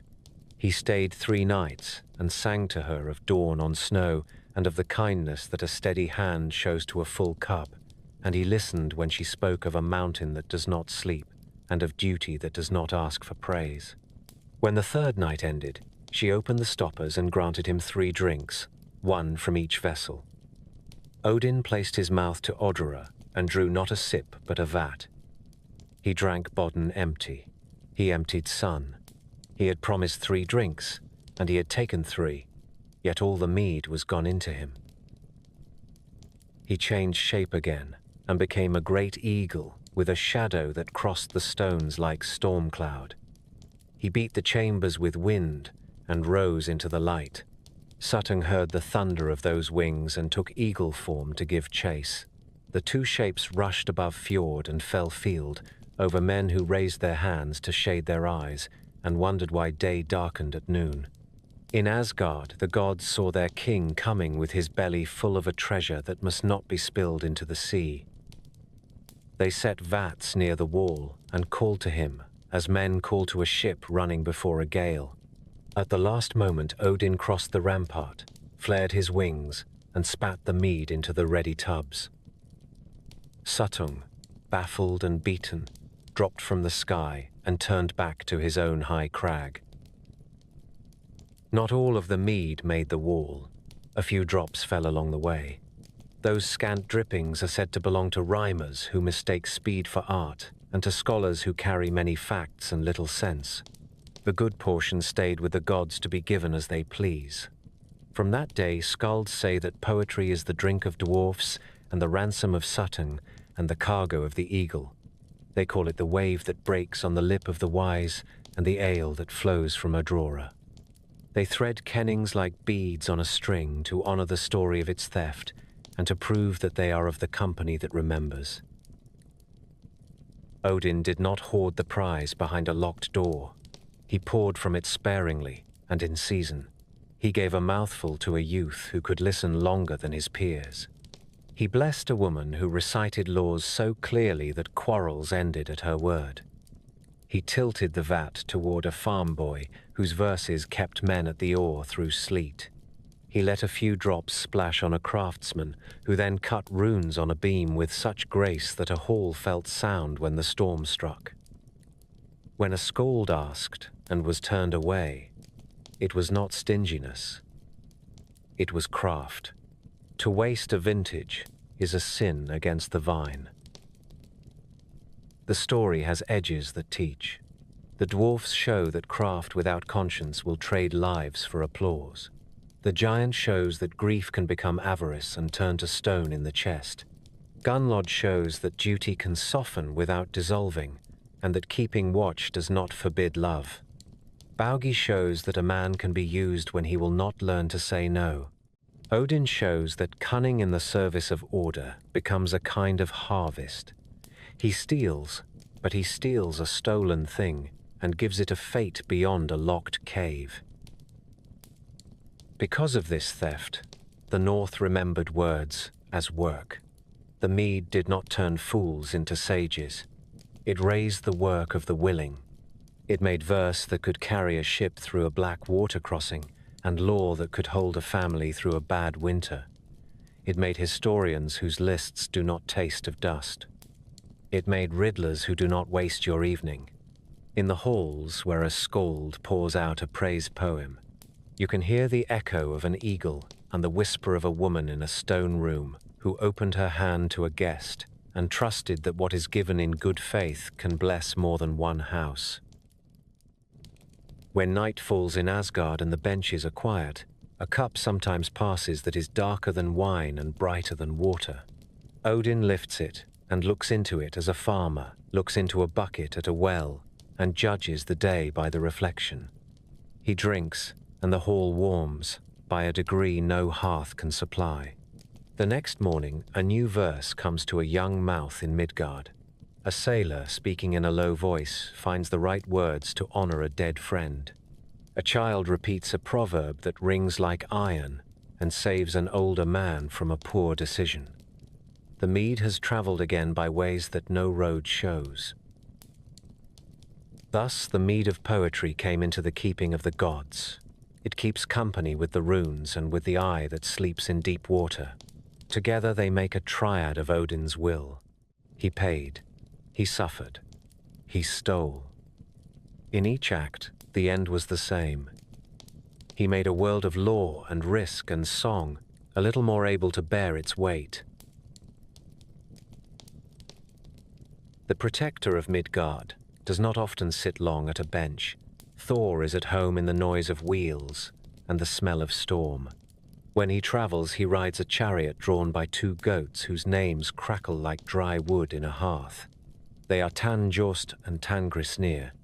When night overtakes him in the wild, he slaughters them for supper and lays their cleaned bones on the skins. At dawn, he lifts the hammer over the remains and the goats stand up whole again, shaking their ears as if they had only napped. The rule is strict. Do not break the marrow bones. A poor farmer once learned this too late. Loki had urged the farmer's son to crack a leg for the sweet core. In the morning, one goat rose with a limp. Thor saw the splinter and scowled. He forgave the family but took the children as recompense. They were Thjalfi and Roskva, a sharp-eyed boy and his steady sister, who from that day ran at the Thunderer's side. With Loki as companion and Thjalfi hard at his heel, Thor set out eastward to the land of giants. He does not like to use the rainbow road. He wades the rivers instead, a habit both practical and proud. The world beyond the high wall is not empty. The trees stand far apart in the giant forests, and the sky seems taller. One night, they found a great hall with a low door and no smoke hole. They slept there, grateful for shelter, though the hall had a strange smell, and the floor sloped as if it had been built in a hurry. Near dawn, the building heaved. The ground trembled. The walls groaned like old ships. Thor rose and stood in the doorway with his hammer. Outside lay a shape that filled the valley, a man so large that a glove dropped from his belt would look like a house to smaller folk. The hall where Thor had taken rest was the thumb of that glove, and the smell that had troubled him was the sweat of a giant who had thrown it aside. The giant's name was Skrymir. The meeting was not friendly and not quite hostile. Skrymir spoke like a man who has no need to shout. He tied his food into a bag and asked Thor to share his path. The company walked all day beneath trees that shot up as if they had been sown by titans. When evening fell, Skrymir tossed to Thor the food bag and told him to eat. The knot was bound with a trick of sinew that refused every tug. Thor pulled until his hands burned. He bit the thong. He worked the knot with every art he knew. The bag did not yield. Hunger makes even the patient short-tempered. Thor stepped back, gripped the hammer, and brought it down on Skrymir's head with a blow that should have split a boulder. The giant opened one eye and asked if a leaf had fallen. He rolled over and slept again. Near midnight, Thor tried once more. He took the hammer in both hands and struck with a force that rings in poems. The giant stirred and wondered aloud whether a bird had dropped a twig. He snored. Toward dawn, Thor summoned every part of his strength and swung so that the hammer blurred in the air. The giant woke and rubbed his forehead and asked if a nut had fallen from a branch. Then he rose, pointed the travelers toward a stone fortress he called Utgard, and went on his way. Thor found 3 deep dents in a nearby hill where the blows had landed. He understood that some trick had turned his strength aside, and that offense taken now would be wasted. He kept his anger, but folded it small and went forward. The fortress of Utgard rose from the flat land like a cliff that had taken up a soldier's duty. Its wall was so tall that Thor could not see the top when he stood with his shoulder against the stone. The gate was shut, and no latch showed on the outside. The 3 companions searched for a seam and found none. Thialfi at last slipped through the bars with the ease of a hare, and the others followed. Inside the hall sat a company of giants, and at their head a king with a face like a winter sky. He named himself Utgard Loki. He welcomed the guests with a courtesy that had iron in it, and said that no one would be allowed to stay unless he could win honor in a contest. It is a hard thing to refuse a challenge when one wears a hammer on his belt. Loki offered first. He said he could eat faster than any man in the hall. A trough was set upon the floor, heaped from end to end with roasted meat. A rival took the far side, a lean fellow with a calm expression whose name was Loki. At the signal they began. Loki worked like a man who had spent his youth at feast and famine both. He reached the middle with a last mouthful already between his teeth. He lifted his hands to show them empty. Logi had eaten to the same point and beyond. He had taken in meat and bones, and even the wooden trencher beneath. The king nodded. He said that the stranger had eaten well, but not as well as fire eats, and he named Logi for what he truly was, a living blaze in the shape of a man. Thialfi spoke next.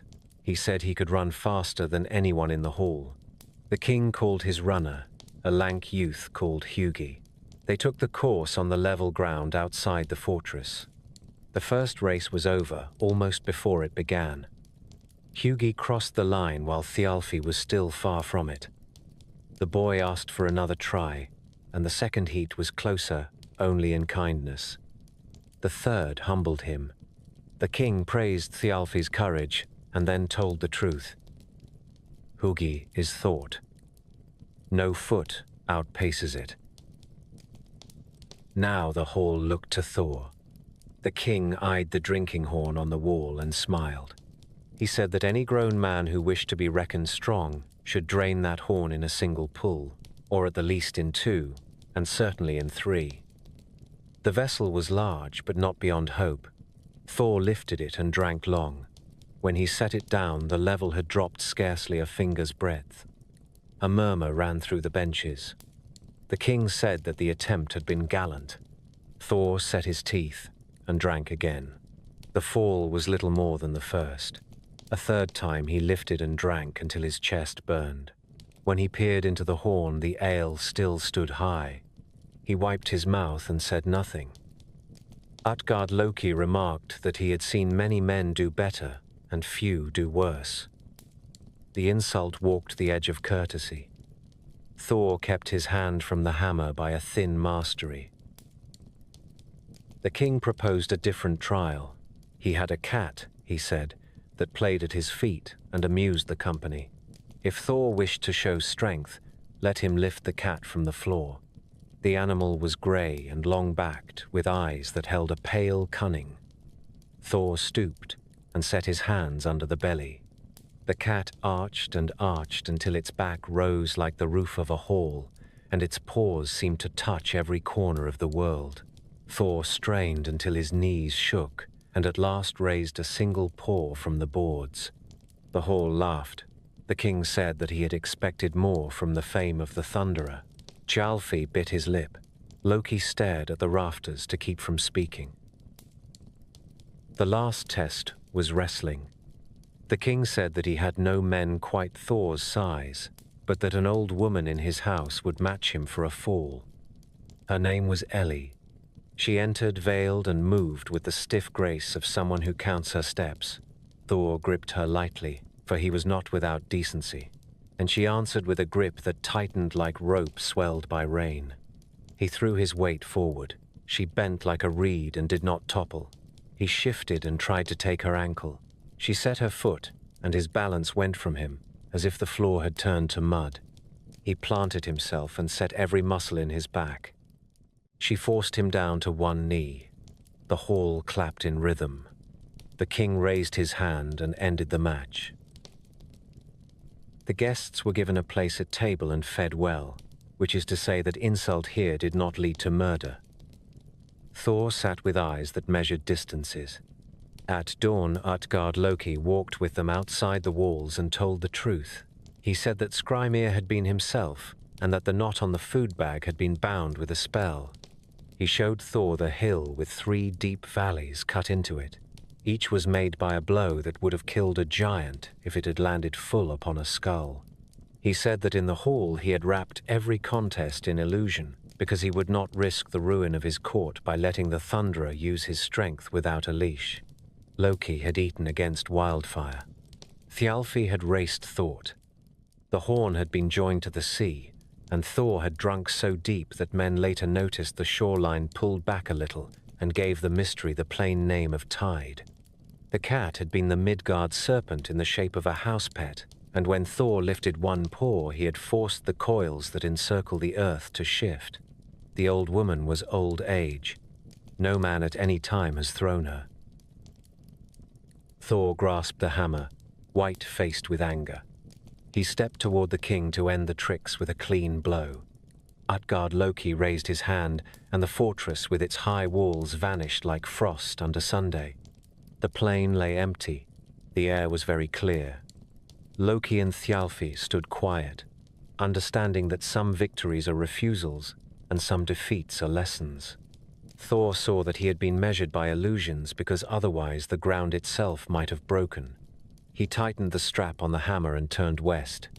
He had not won a single boast, yet the giants had learned what kind of neighbor lives beyond the boundary forest. In the years after, when skalds told this story by winter light, men nodded and said that power and guile are both needed to keep the Middle Lands. Thor woke and reached for the comfort that always lay within his hand. The bedplace was empty of weight. He groped for the square head and the short haft that fit his palm as if the two had been carved from the same piece of fate. There was nothing. He sat upright, and the hall rang with a silence that only danger can make. A world without the hammer is a house with the door taken from its hinges. He found Loki and said only that the hammer was gone. Loki understood that this was not a matter for a council at leisure. He went to Freya and asked for the falcon cloak that lets a god move like a gust from cliff to cliff. Freya did not ask why. She opened the chest and set the feathered garment in Loki's hands.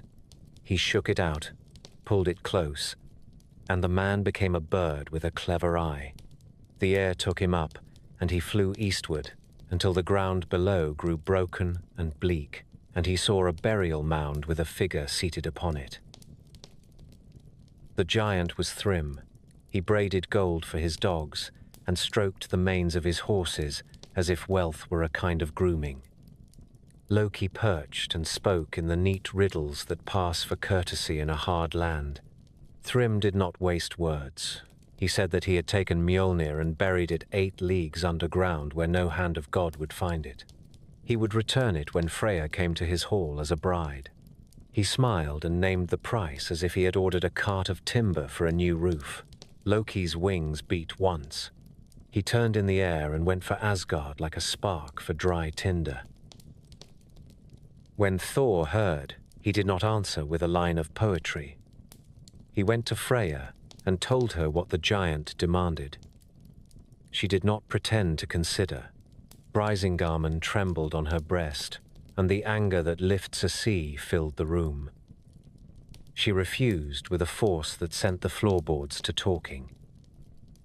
The gods met then in council and sat heavy on their benches. Disaster sat with them. There is wit in Asgard, but not enough wit to meet a world without the hammer. Heimdall spoke, whose sight looks along futures with a steadiness men rarely match. He said that there was a way.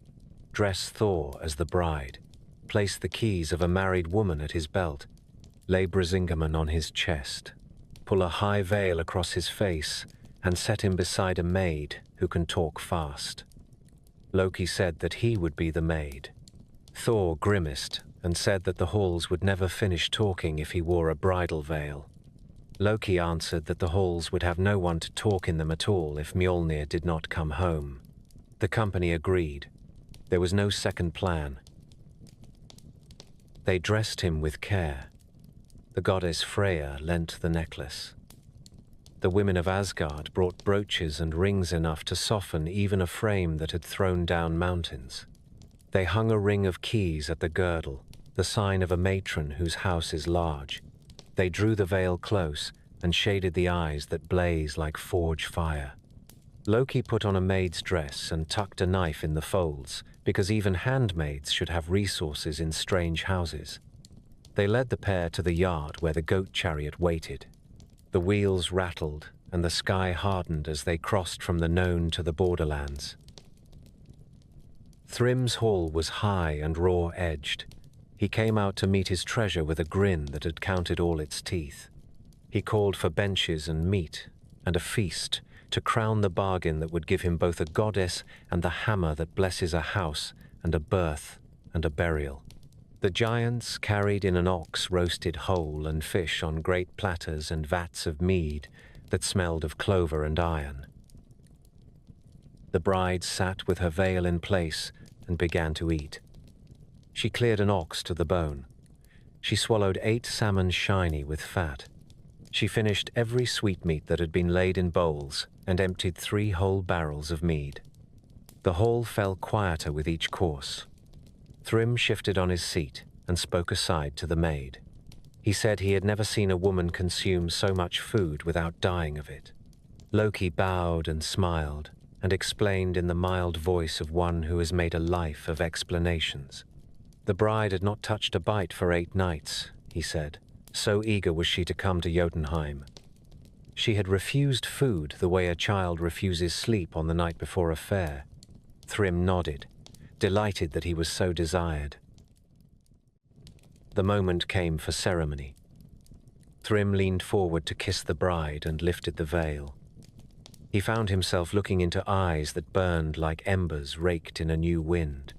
He slid back and spoke again to the maid, whose expression still invited confidence and not alarm. The maid said that the bride had not slept for 8 nights for longing, and that her eyes were hot with that longing and with travel. The giants laughed and relaxed and reached for their cups. Thrym called then for the hammer to be brought to seal the blessing of the marriage according to giant custom.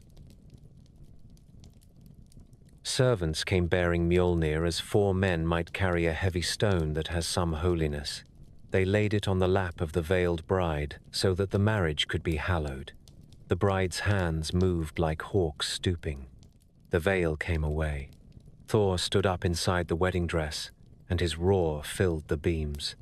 He took the hammer by the short haft that had always known his grip, and he struck Thrym so that the giant's crown shattered like a pond in Thor. He turned and struck the giant's kin where they Saturday. The sister of Thrym had asked for gold from the bride as a mourning gift, and Thor gave her what his hands provide. The hall emptied of life in a rush of broken cups and falling benches. Loki threw off the maid's clothes and kept moving, because there are moments when even wit must admit that the argument has passed to other instruments. Thor strode through the doorway with the hammer on his shoulder and the ruin behind him. The chariot waited. The goats snorted and pawed. The road that had been long in fear was short in triumph. The sky loosened, and a first small rain fell, as if to settle the dust. They crossed the boundary, and the wall received them. Brisingamen went back to its owner. The keys were returned to their hooks. Mjolnir hung again on the belt where it belongs. No one in Asgard took up a harp and sang a ballad of Thor in a bridal veil. They laughed later in private over cups, and that laughter did not cheapen the event. It reminded them that courage is not always solemn. The story stood for something the gods do not forget. The hammer hallows as well as harms. It blesses a bed and a threshold and a child in the arms of a mother. When Thrym asked for the hammer as a wedding pledge, he showed that even giants understand its sanctity, though they would twist it to their own gain. The old poem that keeps this tale likes a good joke, but it does not miss the doctrine behind the laughter. It shows that Loki's cunning belongs to order when it is called to the work of restoration. It shows that Thor's appetite and strength are the twin engines that keep the middle world safe. It shows that a hall loses its ease when its central tool is missing, and that the return of that tool restores more than safety. It restores the ability to bless. From that day, men who fastened little hammers under their shirts, and women who asked for a hammer to be laid on the bridal lap, knew that the story had passed into the customs that hold a people together. When the thunder walked again across the sky, the sound carried relief as well as warning. The goats stamped in their stall at night and did not limp. The watchman turned on his tower and breathed a little easier. The maker of songs found his words again, and the fire on the hearth looked like a guest and not a threat. Asgard slept a first easy sleep, and in the morning Thor stood in the yard and turned the hammer over in his hand as if to remind it and himself that they were one thing. Loki's place among the gods was always a contested seat. He had sworn brotherhood with Odin and drank the pledge that binds one life to another, yet his blood runs from the house of giants. His father is called Farboti, his mother Laufey or Nal, and in his company mischief walks as an equal to brilliance. Among the women of the far forest called Ironwood, he kept a bond with Angrboda, whose name speaks of sorrow brought near. From that union came 3 children who are not like other children, their births read like notes written in the margin of fate. The first is a serpent that will not be measured by any fisher's cord. Jormungandr came small enough to hold in 2 hands, coils cold with the memory of Niflheim. Odin looked once and looked again, and saw not a garden snake but the outline of a world problem. He took the young thing and flung it into the ocean that girdles Midgard. There the serpent found home and food, and a horizon that never ends.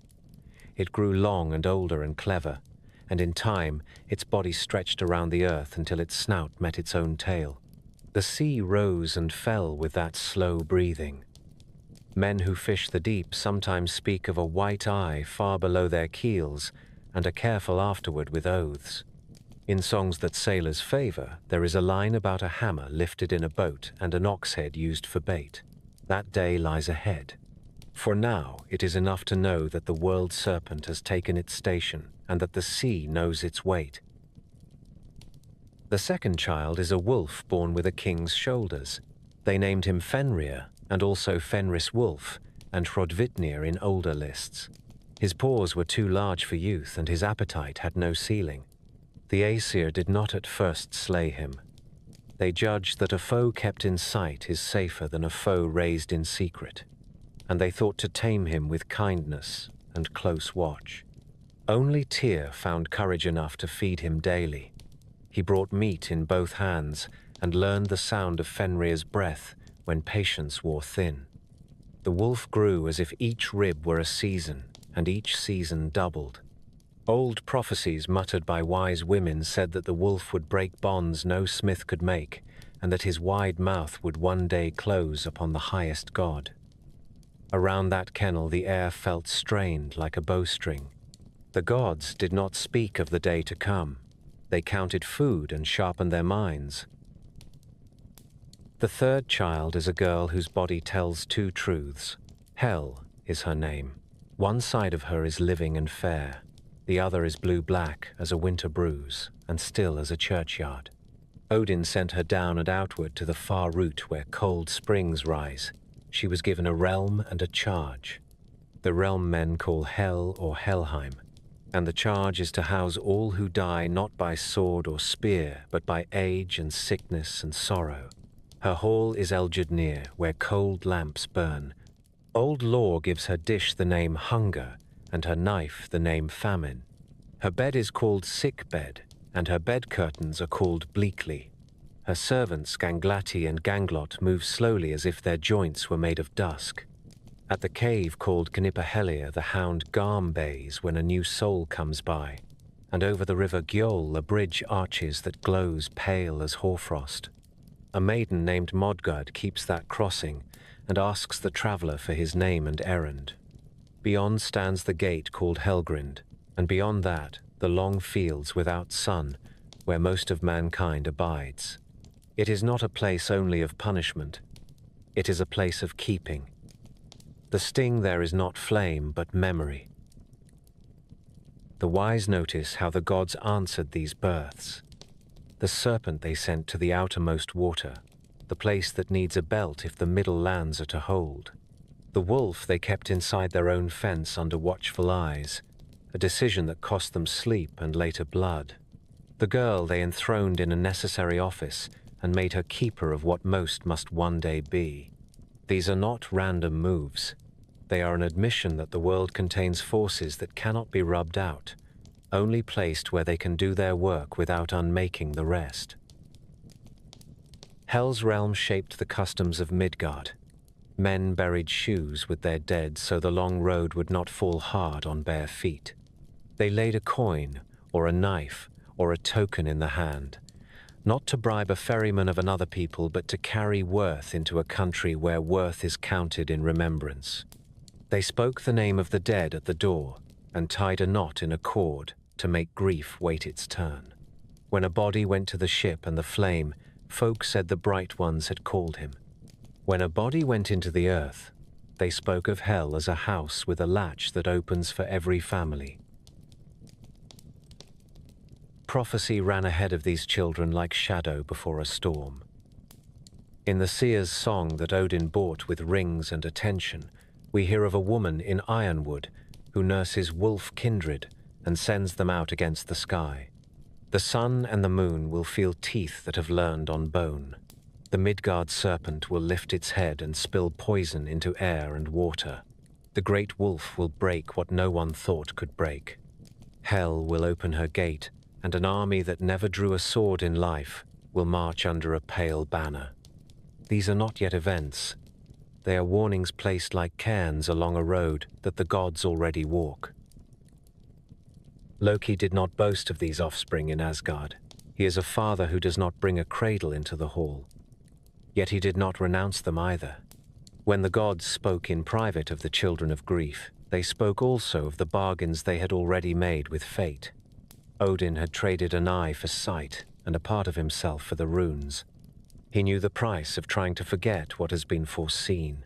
He therefore set the serpent by the ocean, the girl in her seat, and the wolf under a watch that would soon require more than meat and iron. There is a grave tidiness in this arrangement. The sea has its master coil. The underworld has its queen who keeps the house with stern fairness. The courtyard of the gods has its danger that grows with every feeding. The middle lands continue to plough and to marry and to sing, but the singers begin to flavor their songs with a salt that is not from the shore. They understand that the days are numbered not by clocks only, but by promises and by debts. A game is in play whose board was cut from Ymir's bones, and on that board these three children are pieces that no hand can pass back to the box. The poets, who love lists because lists keep fear in lines, say also that Loki's household holds other lives. Sigyn sits by him and is faithful past ordinary endurance. From that marriage came sons whose names diverge in the sagas, and their fates will be bound to punishments not yet reached. Earlier still, Loki bore Sleipnir when he slipped into the form of a mare and lured away a certain builder's stallion. That tale belongs to craft. These children belong to foreboding. Together, they show that the trickster breeds both helpers and ending signs. So the world settled into a tense balance. The gods kept feast days and judgments, and rode out at dawn to the first route as they always had. In the night, some woke and listened for a far surf that was not water. Tyr fed the wolf and did not speak of the tightness in his chest. Fishermen mended nets and watched the horizon as if a ridge had risen a little where no land is. Women who had washed the dead spoke softer when they sat by the fire afterward. The ash stood and drank at its wells. The squirrel ran his errand of insults. The dragon chewed. The Norns wrote. In such a world, the next wise act is to bind what can still be bound. Fenrir grew as if the seasons themselves were his bones. The meat that fed him was the size of oxen, and the bowls that held his water were troughs cut from single logs. His breath misted even in summer, and his eyes learned the habit of suspicion. A prophecy ran beside him the way a shadow runs beside a rider. It said that this wolf would one day unhouse the highest god. The Aesir chose to watch him rather than hunt him. They told themselves that a danger kept in sight is the safer danger. Only Tyr daily set a hand to the wolf's muzzle and brought food with the calm of a man who has already counted the cost. When Fenrir's paws pressed deeper prints with each passing moon, the gods proposed a game of strength. They had dwarfs forge an iron fetter and named it lading. It was thick as the wrist of a stone cutter and ribbed with cunning. They invited the wolf to test himself upon it. Fenrir opened his mouth in what might have been a smile. He set his legs and let them wind the chain round his body. At the signal, he surged. The lynx sang and burst like rotten ice. Iron pieces lay in the grass, and the wolf shook his mane as a dog shakes rain from its coat. The Aesir feigned wonder and praise as if they had not expected this first victory. They sent again for the smiths, and the dwarfs returned with a second chain heavier by far. They called it Dromi. It was studded and bound with runes that promised stubbornness. Again they suggested a trial, and again Fenrir agreed. He flexed and twisted and found the chain held for a long breath. His eyes narrowed. Then he braced his hind legs, bored his front claws into the earth, and threw himself outward with a violence that cracked stones underfoot. The fetter tore. The last link snapped, and flew into a birch with a sound like a struck shield. The wolf laughed without words. The gods smiled thinly and spoke together in quiet voices. Odin sent secret messengers to Svartalfheim and bade the dwarf masters make a third binding, not of iron, but of things that do not invite strength to answer strength. The dwarfs asked for 6 ingredients that do not belong to ordinary reckoning. They took the sound of a cat's footstep, which is silence made nimble. They took the beard of a woman, which exists only in riddles. They took the roots of a mountain, which lie deeper than guesses. They took the sinews of a bear, which do their work out of sight. They took the breath of a fish, which leaves no trace in the water that carried it. They took the spittle of a bird, which dries before it falls.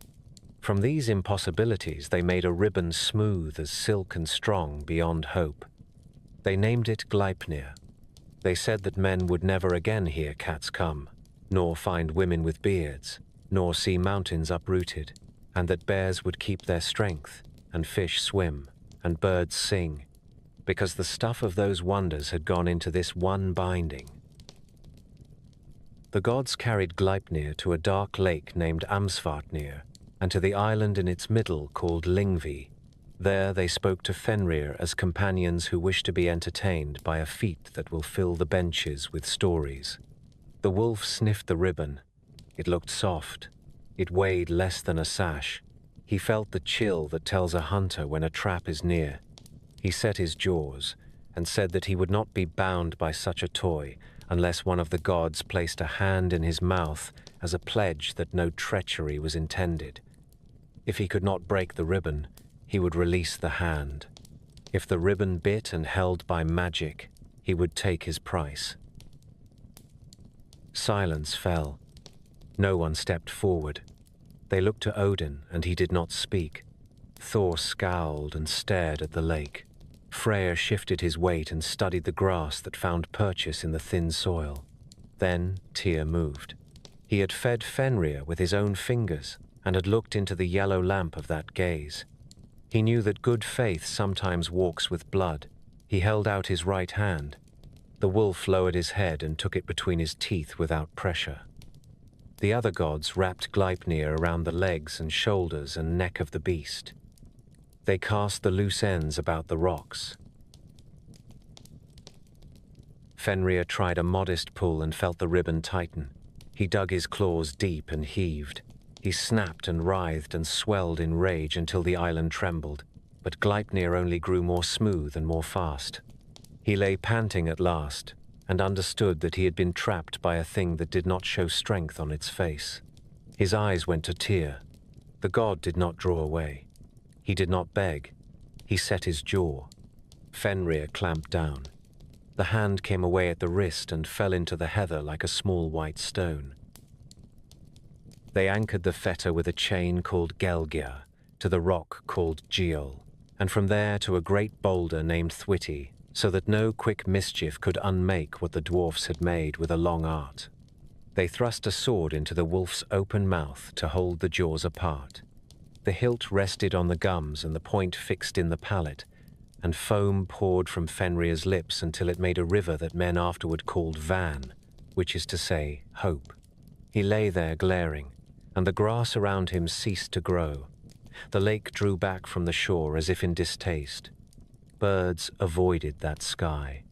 Only Tyr looked on him without flinching, for Tyr had already paid and had kept the bargain for all. So the threat within the fence was put under a curb that could not be broken by bellowed rage. The gods returned to their halls with the gait of men who have done what had to be done and will not boast of it. They did not hold a feast. They sat quieter at evening. Tyr wore his sleeve pinned and his smile did not falter. In judgments afterward he was given a greater hearing, because people who have suffered for the peace of others speak with a gravity that is not learned from books. Old lore adds details, as if to fix the binding with pegs of memory. It was the island called Lyngvi, where the wolf was fettered, and the lake Amsvartnir, that looked on without favor. The dwarf ribbon was fair to the eye like summer cloth and deadly to effort. Its name means the open one that tightens. The chain that led away from it took its name from the resounding stone. The boulder that held the last length was named for firmness. The sword that kept the jaws apart turned drool to a stream whose name men mutter when they ask that courage hold one day more. This is how skalds keep a tale from drifting. They bind it to places and to names. The wolf learned and waited. He lay in the heather and watched the clouds move, and his eyes counted years with more patience than any shepherd. He knew that he had not lost only because the gods were cunning. He had lost because he himself had asked for a pledge, and one god had given it without flinching. Such lessons are bitter. Such lessons grow teeth. In the visions that the seeress sold for a high price, there is a passage that says the bonds will one day fall away as if they had been rope cut with a single stroke. The wolf will stand and open his mouth so wide that the lower jaw drags the ground and the upper jaw touches the sky. Fate will go out to meet him, and a son will answer for a father with a boot made from every scrap of leather men ever trimmed from their shoes. For now the island holds. For now the ribbon does not fray. The watchman hears the sound the sword makes between the jaws and knows it is not the sound of triumph, but of time purchased. The gods continue to judge beneath the ash. They still ride in the morning to the root where the Norns bless the bark. They still lay hands on shoulders and decide hard cases. Yet every feast ends with the sense of a door shut on a winter night and a wind that prowls past looking for a latch left undone. The binding of Fenrir is not reassurance. It is a stay of sentence and a promise to keep the center in repair until the appointed day. Among the shining halls of Asgard, there is one whiter than new snow and cleaner than a priest's hands before prayer. It is Breidablick, the broad gleam, and there Balder held court. No unclean thing could cross its threshold. He was beloved not for power alone, but for the way his presence steadied men. Gentle and fearless, husband of Nanna, father of Forseti who weighs disputes until both parties nod, Balder was the bright center that kept anger from hardening into habit. When he began to dream of death, the benches fell silent. The dreams were clear and cold. He woke speaking names that made even Odin sit straighter. He told of a dark hall down under the roots where a high seat stood prepared and a mead bench was newly washed. He could smell the sharp chill of the place that takes most of mankind. Frigg gathered the gods and spoke without delay. She would remove danger by removing permission. She walked the worlds as only a mother can. She took oaths from fire and from water, from iron and from every metal that remembers the forge, from stone and from earth, from illness and from poison, from beasts that go on foot and from birds that go on wing, from trees and vines and every creeping thing. Each swore to do Balder no harm. When she returned to Fensalir and told what she had done, a weight left the room. The success bred a kind of play. In the field before the hall, the gods made sport of their own safety. They set Balder at the center and cast at him to prove the world had bound itself for love of him. Spears spun and turned aside in the air. Stones arced and fell harmless at his feet. Swords rang flat on the bright mail he wore and left not a scratch. Arrows refused their targets as if ashamed. The benches roared with relief. Even the servants came out to laugh. No one counted this as arrogance. It was thanksgiving in the form of a game. But vows are threads, and threads can be missed.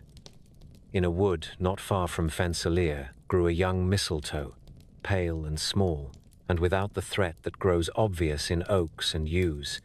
Frigg had walked past it with a smile, saying that such a child of a plant needed no oath.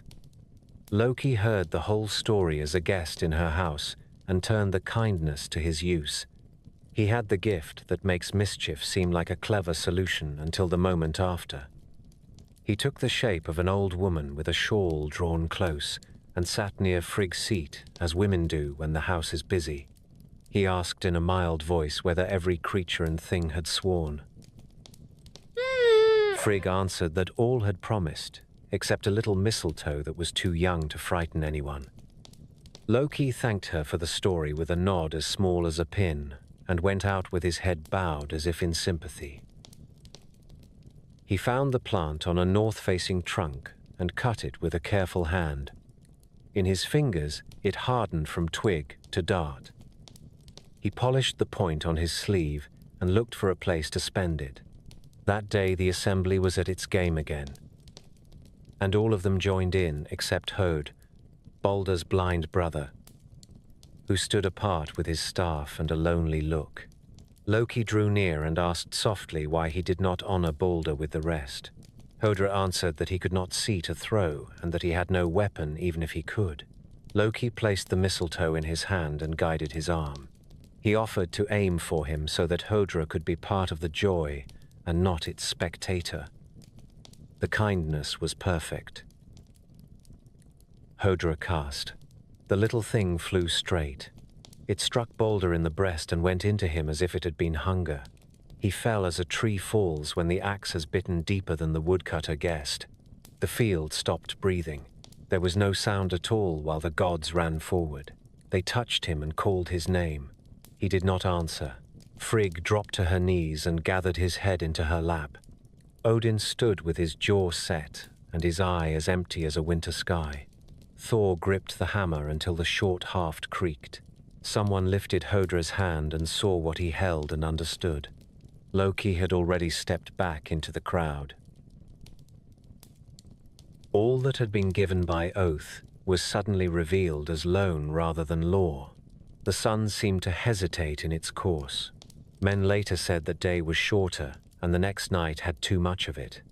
The hall lights guttered and were lit again, and still there was not enough brightness. Nanna stood beside her husband, and her face changed with the change that has only one cause. Forseti, who had always spoken softly and made peace with a word, said nothing at all. In the midst of grief, a will rose. The gods would not let this end be the last word. There were ways to bargain with hell, whose office is keeping, not cruelty. To bargain, one must go, and to go one must know the road. Before any embassy could be sent, the rites of honor had to be set in motion. Odin bent and whispered something into the ear of his dead son, words no one else heard and no poet claims to know. Then the company of the High Ones turned to the work that customs require when a light has been put out. The old songs say the earth itself shivered then, and that dreams of a threefold winter ran like frost across the minds of seers. Whether that is true or merely neat craft by later skalds, the truth is heavy enough without ornament. A life that steadied others was gone through a fault so small that a mother had walked past it without worry, and through a malice so clever that it borrowed the hands of a blind man to do its work. The bright age tilted. They bore Baldur to his ship, Hringhorni, the largest that ever tasted salt. It rested hauled high upon rollers and would not stir for any hand. Messengers rode for Hyrrokin, a giantess who keeps her dwelling in the deep forests beyond all farms. She came riding a wolf with vipers for reins. She leaped from the saddle, took hold of the prow, and pushed once. The ship shot forward so fiercely that the rollers sparked and the earth trembled. Thor lifted his hammer to strike her for that affront, but the gods set their hands on his arm and spoke him back from rage. They laid Baldur upon the deck with solemn order. Nanna, his wife, saw the body, and grief went through her like winter through an orchard. She fell, and her spirit went out of her. They set her beside her husband upon the ship. Odin came and laid on the pyre Draupnir, the ring that drops 8 bright copies on the 9th night, as a gift to his son beyond the breath of wind. Frigg sent tokens for Hel's queen to soften the welcome. Freya led forth the stallion that had carried Balder in peace times, and they placed it on the ship with saddle and harness. Thor hallowed the pyre with the hammer so that the passage would be lawful. A dwarf named Lit ran before his feet. In the heat of sorrow, Thor kicked him into the blaze, and the dwarf perished. Torches found the pitch. Ringhorni went out onto the water burning, and a black line of smoke drew itself across the day. That was the farewell of Asgard to its brightest. There remained the matter of ransom. Hermod, the swift of Odin's sons, asked for Sleipnir. He mounted the grey horse who runs as easily over sea as over field and set out. 9 nights he rode through vales where nothing grows and across slopes where light seems a rumour. On the 10th he came to the river Gjoll, roofed by a sky that does not warm. A bridge arched there that glowed pale. A maiden named Modgud kept the crossing and asked who passed so loud. Hermod named himself and said that he sought Balder. She told him that the dead had crossed the day before and that he would find Hel's Hall down the road and to the north. He rode hard until he reached Helgrind, the gate that most must pass. He touched the flanks, and Sleipnir leaped so cleanly that the iron did not ring. In the hall he found Balder seated in the high place that had been prepared in the dreams. The dead man was unhurt, and the honor about him was plain. Hermod stayed the night. In the morning he asked Hel to send Balder home to those who loved him. Hel's law is keeping and balance. She said that she would release him if all things shed tears for Balder. If even a single creature refused, he would remain. Hermod rose and prepared to ride. Balder gave him messages for his kin and sent also Nanna's gifts for Frigg and for Fulla. Hel placed into Hermod's keeping Draupnir, which had been laid upon the pyre, and told him to return it to Odin. Sleipnir took the gate in a single bound once more, and Hermod made for Asgard with news and with tokens that proved he had stood in the shadowed hall. The gods sent messengers across the worlds. They spoke to men and to giants, to elves of light and of dark, to mountains and to ore veins, to rivers, to beasts, to trees and to grasses, to sickness and to the biting things that creep. One by one they wept for Balder.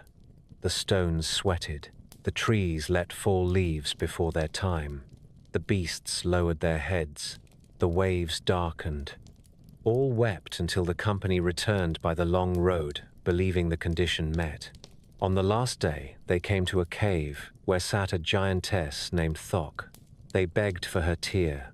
She answered that she would weep dry tears at Balder's bier. The living and the dead pleased her alike. Let Hel hold what she has.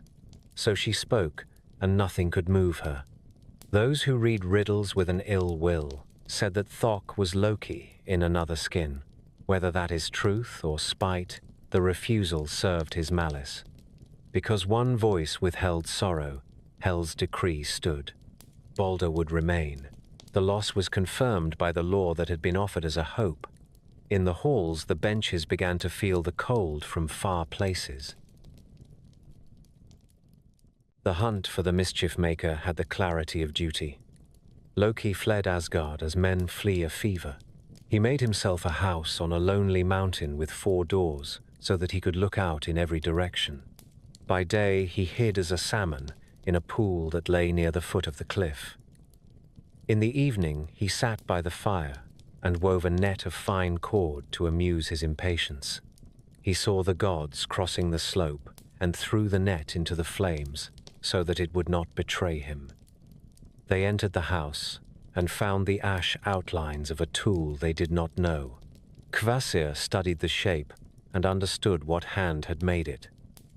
They plaited a net from the ash that was not yet cold and went down to the river. They cast above the pool and walked in a line, drawing the mesh through the water. The fish was clever and dived under the net and lay in the gravel. They weighted the lead line and cast again. The fish sprang for the sea. Thor waded out and stood below the cataract with his hands. The salmon passed, and Thor gripped the tail. The fish writhed and almost slipped the hold, but the grip was too sure. That is why salmon are narrow at the tail. They brought Loki out of the river and stripped him of disguise. They bound him and took him to a cave steep with shadows. There they set the punishment that the story remembers whenever the ground moves underfoot. They took his sons. One was named Nafi, and one was named Vali. They turned Vali into a wolf. He tore his brother in a frenzy, and the gods took the entrails of Nafi and used them for cords. They bound Loki to 3 stones, one under shoulders, one under loins, one under knees, and when the cords hardened they became like iron. Skadi came and took a venomous snake and fixed it above his face so that the drops would fall on his brow. Sigyn, his wife, came and sat and held a bowl to catch the poison. When the bowl fills, she must rise to pour it away, and in those moments the drops strike. The pain is so sharp that Loki twists and the whole earth shudders. This is the beginning of earthquakes in the lore of the North. So Loki remained. Balder remained. Nanna remained. Draupnir was returned to the hand that had given it. Hel kept the gates shut by the word that all must weep. Asgard kept a chair empty and a grief that did not fade. The gods had taken a traitor and had made the punishment fit the measure of his injury. The world learned a new sound, the small clink of venom into a bowl, and the sudden groan of the ground when mercy cannot keep pace with pain. Prophecy grew louder in the minds of those who listen. A river of delay had been purchased, but the sea that waited beyond it still existed. After Balder's pyre, and after the binding of Loki, the world began to lean toward its ending. The omens did not shout at first. They gathered. The ash groaned more often, and the Norns poured their white water with a gravity that made even gods fall quiet as they entered the council field. In Midgard, old women woke from dreams of wolves running along the ridge of the sky, and men who had never feared the sea began to muffle their oars. These were the first thin ripples from a far storm. Then came the long winter the seeress had promised for a high price. Fimbulwinter did not follow the calendar. It arrived with snow from every quarter and wind that shaved the skin. It lasted through 1 whole year, and then another, and then a third, without a summer to loosen it. Frost laid iron on doors. Crops failed in the dark soil. The kindling box stood empty because no one dared cut the last grove. The worst losses came not from cold, but from hearts that forgot kinship. Brothers took up axes against brothers. Fathers and sons counted old slights and called them debts. Guests were met at the threshold with a hand on a knife. It was as if the warmth had been bled from courtesy as well as from cattle. The heavens gave their own witness. For ages too, wolves had paced the sky and kept the sun and the moon honest. The hunters were named Skoll and Hati. During Fimbulwinter they closed the distance. The sun dimmed and went out in a sudden bite. The moon followed. Stars shook free from their places and vanished like sparks carried off by the wind. Day and night lost their meaning. In that deeper dusk, 3 roosters crowed to wake the armies of both sides. In Asgard, the golden cock Gullinkambi shouted on the roof of Valhalla. In Jotunheim, a bird called Fjalar answered from a red wood. Down in the shadows of hell, a soot-colored rooster cried to the hosts that remember the taste of air. The earth answered with quake after quake. Mountains split along faults older than the gods. Caverns opened like mouths. Beneath the roots of the world, the old eater worked faster. Havagelmir boiled with snakes. The bonds of many things failed. The hound Garm tore loose from the cave called Gnipperhellir, and his howling made hall timbers groan. On the island in the Black Lake, the ribbon that had held the wolf exploded without a sound. Fenrir rose and stretched. His jaws gaped so wide that the lower struck the ground, and the upper scraped the sky. In the girdling sea, the Midgard serpent began to move. Its coils chafed, its body heaved, and the ocean climbed its length in great hills of water. Venom smoked on its tongue, and the breath that rose from its throat turned to a cloud that poisoned the air.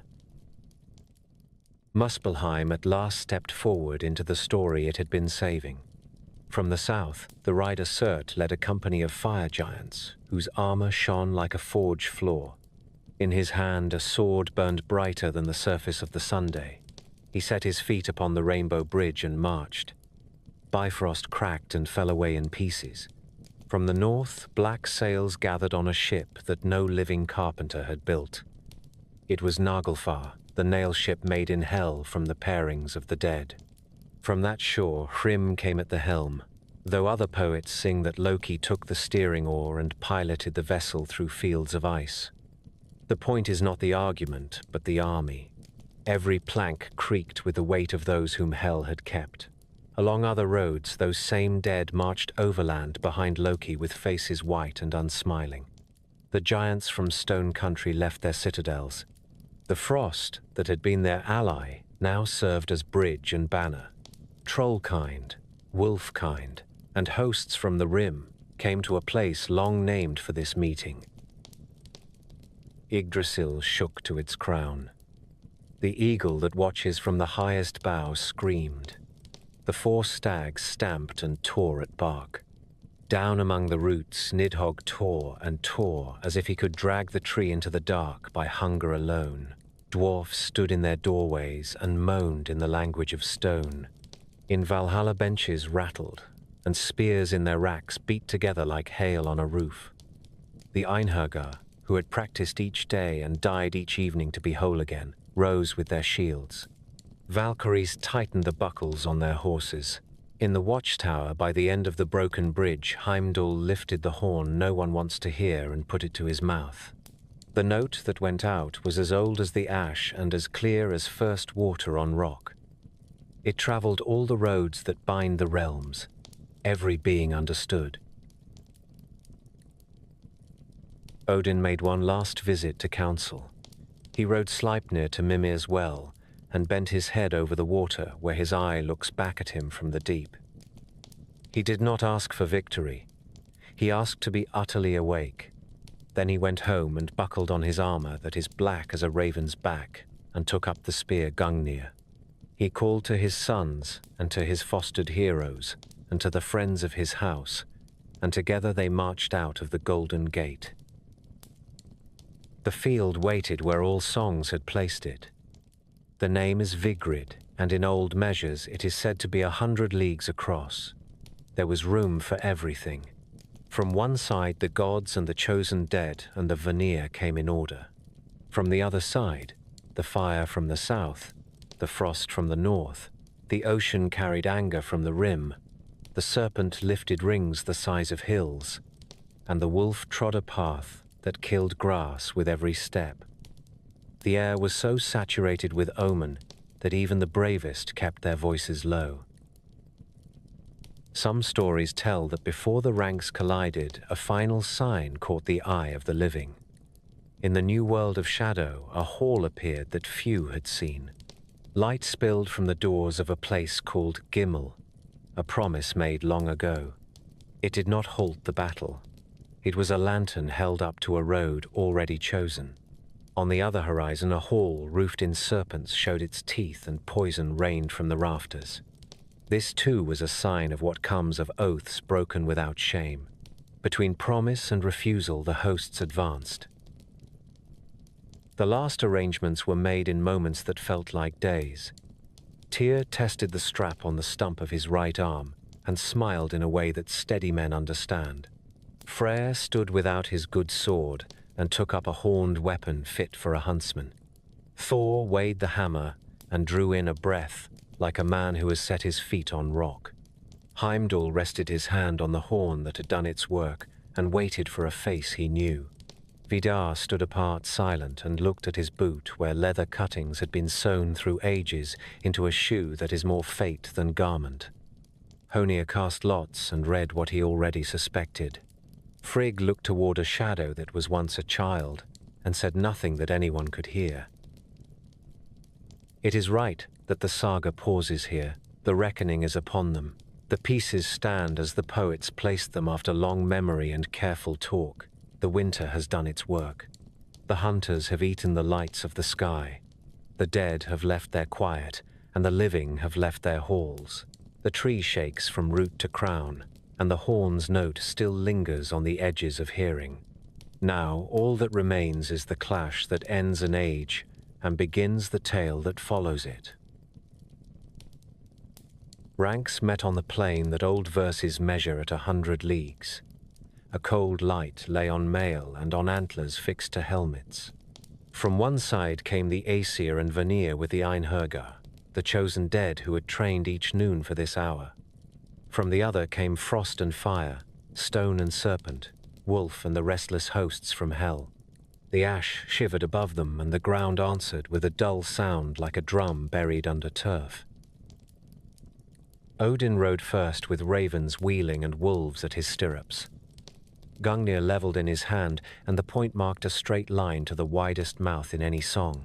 Fenrir loomed, mane bristling with sparks from the broken bridge and eyes like winter stars. The spear flew. The wolf came through it, and the shaft shattered. Odin struck again, and the great jaws closed. The All-Father went down without a cry. For a moment, the field seemed to pause as if a wind had missed a beat. Vidar moved then, the silent son whose patience had never been counted until this day. He stepped into the shadow of the wolf and set his thick shoe upon the lower jaw, a boot sewn through ages from every scrap of leather men had trimmed from their footwear. He took hold of the upper jaw with his hand and tore until bone creaked and the throat opened. In other tellings, he drives a sword into the heart while the boot pins the jaw. Each version keeps the same truth. Vidar avenged his father and stood with blood about his knees and did not speak. Thor meanwhile faced the Midgard serpent. Jormungandr lifted coils that were the size of hills and vomited black venom that hissed when it touched shield or stone. Thunder walked with the hammer. The sky shook. The snake's head reared and came down, and Mjolnir smashed it so that light flashed in the brains of men who were not looking toward the fight. The serpent died, and the sea fell back from the rims it had reached. Thor took 9 steps on a ground that turned strange underfoot, and his face whitened with the poison that had entered him. He fell with his hands still on the short haft, and the hammer lay quiet beside him, as if it, too, understood the cost. Tyr met the hound that had broken from Gnipperhellir. Garm's coat was spiked with frost, and its breath burned like fever. They closed and tore. The god who had once given his right hand for a promise now gave the rest for the keeping of the field. Garm fell and Tyr fell. The place where they died was left bare of grass by agreement between the two, for courage honors courage, even when the mouths that held it are full of blood. Freya stood before Surtur with a hunter's horn and a weapon that shone but was not his best. Once he had sent his sword away as a bride price and had not called it back. He thrust and parried, and the blaze from the fire giant's blade threw red over his face. Surt pressed, and Freya went down, and the flames showed no pity. This is the lesson he leaves behind. Gifts given in season return as honor. Gifts given without thought return as hunger. Heimdall and Loki found each other at last on broken ground near the heap of fallen shields. The watchman had blown his horn, and the sound still rang in the bones of men. The trickster had slipped his bonds when the earth shook, and had led the dead with a calm face that did not belong to a friend. They closed, and the clash looked small beside wolf and serpent and sword of the south, yet the tale insists on it. They wounded each other deeply, and each fell. Silence closed over their quarrel, and the field moved on. Njord had gone back to Vanaheim at the first sign that the age was turning. Freya took her share of the slain to Folkvang, and did not count faces only, but deeds and the grace with which duty had been borne. Hoenir cast lots and foresaw enough to keep his footing where many slipped. Frigg watched, and if any word left her mouth, the wind took it at once. Over all this, Surt swung his blade. Fire leaped like a pack slipping leashes. The plain became a long ember. The sky split and fell away like old bark from a tree. Mountains cracked. Rivers boiled. The pillars of the world gave way, and the seas ran over the edges of the story. Bifrost had already failed, and now the board's men had walked since the first winter came apart. Dwarfs groaned in stone doorways, and the stone began to flow. At the ash, the eagles screamed, and the dragon at the root bit, and sap ran like grief. The crown burned, and the trunk smoked, and the leaves curled. The three women at the well did not lift their bowls again, for there was no bark left to mend.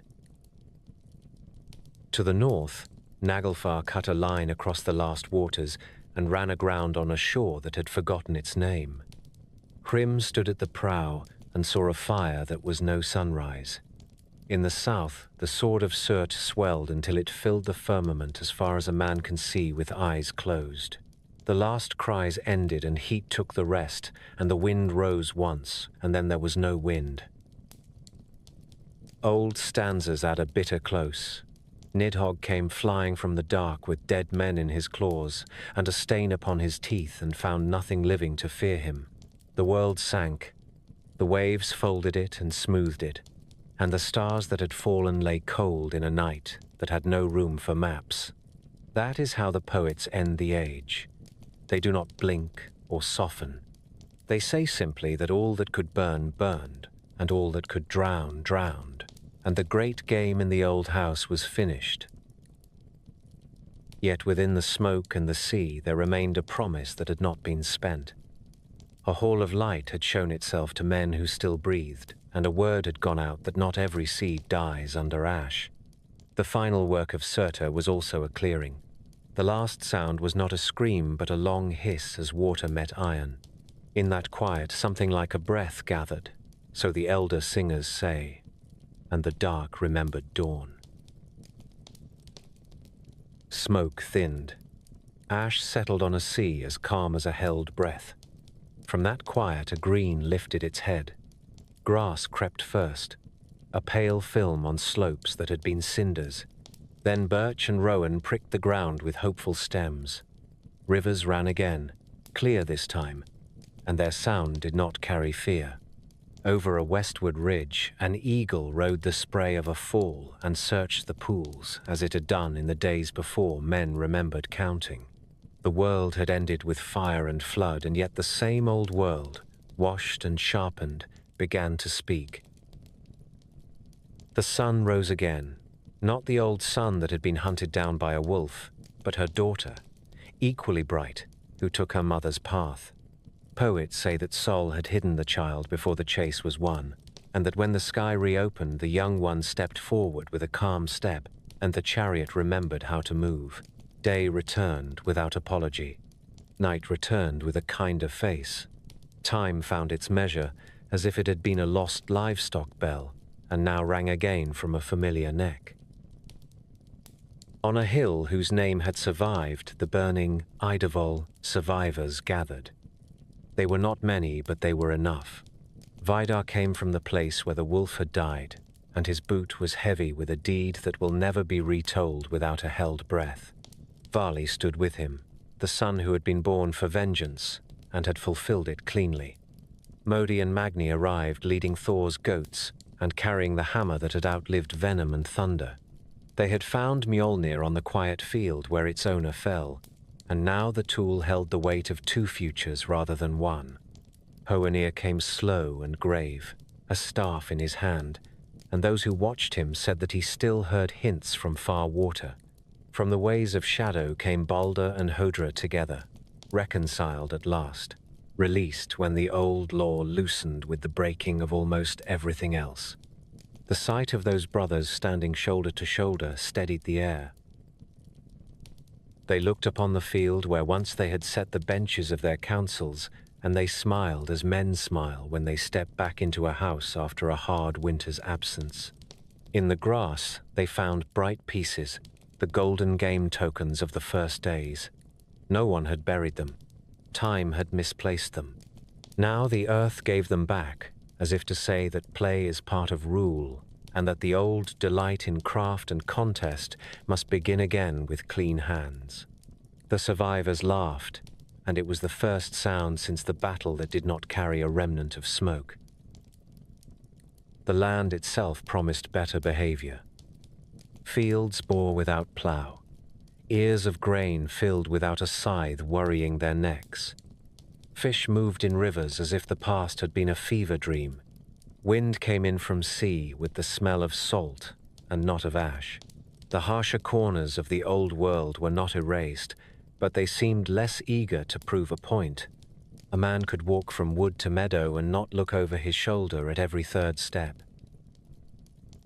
Out beyond men and gods, a small story had kept itself safe. In a thicket called Hodmimis Holt, a pair of humans had hidden while the sword of Surt scorched and the sea rose. They were Lif and Lifthrasir. Their names speak of life and the one who clings to life. Morning dew fed them when there was nothing else to eat. When the breathing of the earth calmed, they stepped out under the new sun and were not afraid. From their hunger and their gladness, a people began again. They did not find empty lessons. They found berries and a stream and a place to make a fire that would be watched more carefully than the fires of former days. The halls of the afterworld arranged themselves anew. On high, a hall called Gimli shone with a light that is not borrowed. It waits for the righteous, a roof where truth is ease rather than labor. On a wide plain, a hall called Brimir offered ale that did not sour and company that did not grow thin. In the dark o'er hills, a place called Sindri gleamed for those who love craft and steady work. But not every old house was improved by mercy. Nastrond remained, its walls flayed from the backs of oathbreakers. Through those ribs, poison still dripped. There, the names of the treacherous were spoken, and the speaking was a sentence. It was a warning preserved among comforts. The world tree had suffered beyond telling, yet from the char along its trunk there came thin leaves, and from its crown a new whisper ran down the centuries that were just being born. The wells did not forget themselves. Erd remained memory. Verdandi remained the present that flowers and fades in the same breath. Skald remained the dew that comes on quiet feet. They tended the bark with their shining clay, and with water drawn from a depth that had not dried even when the stars fell. Men who claim that fate was erased do not listen well. Fate was repaired, and its edges smoothed where they had cut like glass. A question rises whenever a tale gives you dawn after ruin. What of the old enmities? The poems glance toward the horizon and do not pretend more certainty than they own. They say that Nidhogg still flies once with a body in his claws and blood on his teeth. Then the verses stop, either because the singer wished to end with a shiver, or because warning must live alongside hope if hope is to stay honest. Better to say that the new age will have its labors, and that the labors will be worth the song. Odin did not walk in that morning. His memory did. Men set a spear on a wall and said, "This is for the man who paid for truth." They did not worship absence. They kept counsel, which amounts to the same honor. Thor's steps did not shake the new floors, but the hammer on the belt of his sons set a pattern of protection that needed no explanation. Freya's smile was not seen at the first ploughing, yet the rain came on time, and the barns learned their old tricks. Baldur's seat in Breidablick glowed, and in his presence people spoke a shade more kindly and let silence have its proper turn. Hodra's hand rested on the rail, and none doubted that justice could be blind and still exact.